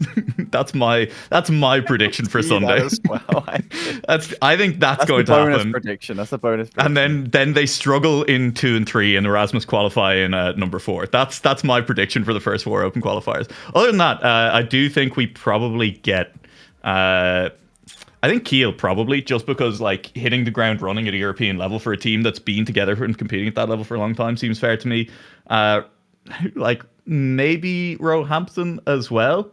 And for similar reasons to Kiel, look, I'm just going to say Kit. I'm going to say 2 Germans, 2 UK teams are what I'm predicting to go through.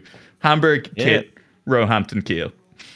I'm going to say Kit. I think listen, I'm going to say it. I asked when people were going to start betting on Kit, and I'm going to do it because like at the start of the season is when the teams that have stayed together are the most likely to actually do well. So like this is a decent time for Kit to just do it. I mean, in fairness, I think we're all probably gonna be wrong. I feel bad for one team. Actually, another sort of tragedy story that you probably may have noticed. I didn't at the time. I completely missed them out. In terms of rosters, we were hoping to discuss. It's Doran's Nijmegen. It's still Anya. Yeah. Insane. Pirate Art, we believe, is still at the university, but I'm pretty sure it's going to be Seb coming in to replace him, a low SSL level player. On paper, potentially even an upgrade. They could be one of, if not the almost best teams in the Netherlands, or I think maybe that's looking at Amsterdam. still to be the ones to try and dethrone Erasmus. So We still For get me, Pyro my on for the four- interviews, though, if they win. I mean, I hope so. I hope so. They should. They should. Just having like the coach, sub manager, the everything, the spirit. I'm gonna go Hamburg, Hanover, probably Berlin. Although something tells me that Berlin have, if anything, slightly downgraded, depending on how much time Hyro's been putting in. And we already know how close Kiel pushed them. They took them into Game 7 in EURC 2022. So if they are to match up, I kind of feel like Kiel might actually have the edge. But I'm not going to get optimistic. I'm just going to go triple Germany. And probably, I was about to say a Dutch team, and then I was like, surely not. No, I am. No, I'm going to go Amsterdam. Amsterdam, Hamburg, Berlin, and Hanover. No UK. Look, I've definitely been guilty in the past of betting unknown quantities over kind of teams that are coming together. But again, like I'll say it, I think this open qualifier specifically, this first one, is probably the time to do that. And I probably still won't break the habit. I'll be doing it all the way up until the grand finals of UR Spring. But, I think it is telling, like you said, that none of us are willing to bet on Berlin Phoenix right now. Yeah.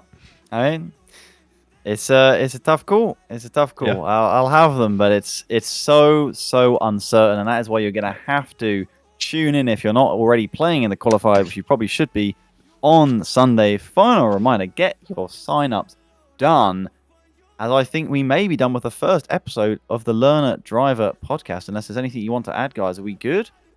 Yeah, we're good. I'm We're ready. good. Yeah. We're good. All right. Well, I would say we've overrun a little bit. We weren't planning to go for this long, but I guess that we just got too much stuff we want to get off our chest. So from us, from our kitchens, this has been the first episode. We will, of course, make sure it's available on YouTube. So if you're watching this on YouTube, then hi. Make sure to leave a comment and let us know how right or wrong you think we were. And genuinely, all feedback regarding the podcast is super helpful, and we'd love to see. Nice background I saw for a second there. And of course, keep the questions coming in the Learner Drivers podcast channel in the Uni Rocketeers Discord. So from us, it is good night or good morning whenever you're watching this, and we'll see you on this coming Monday. Bye, everybody.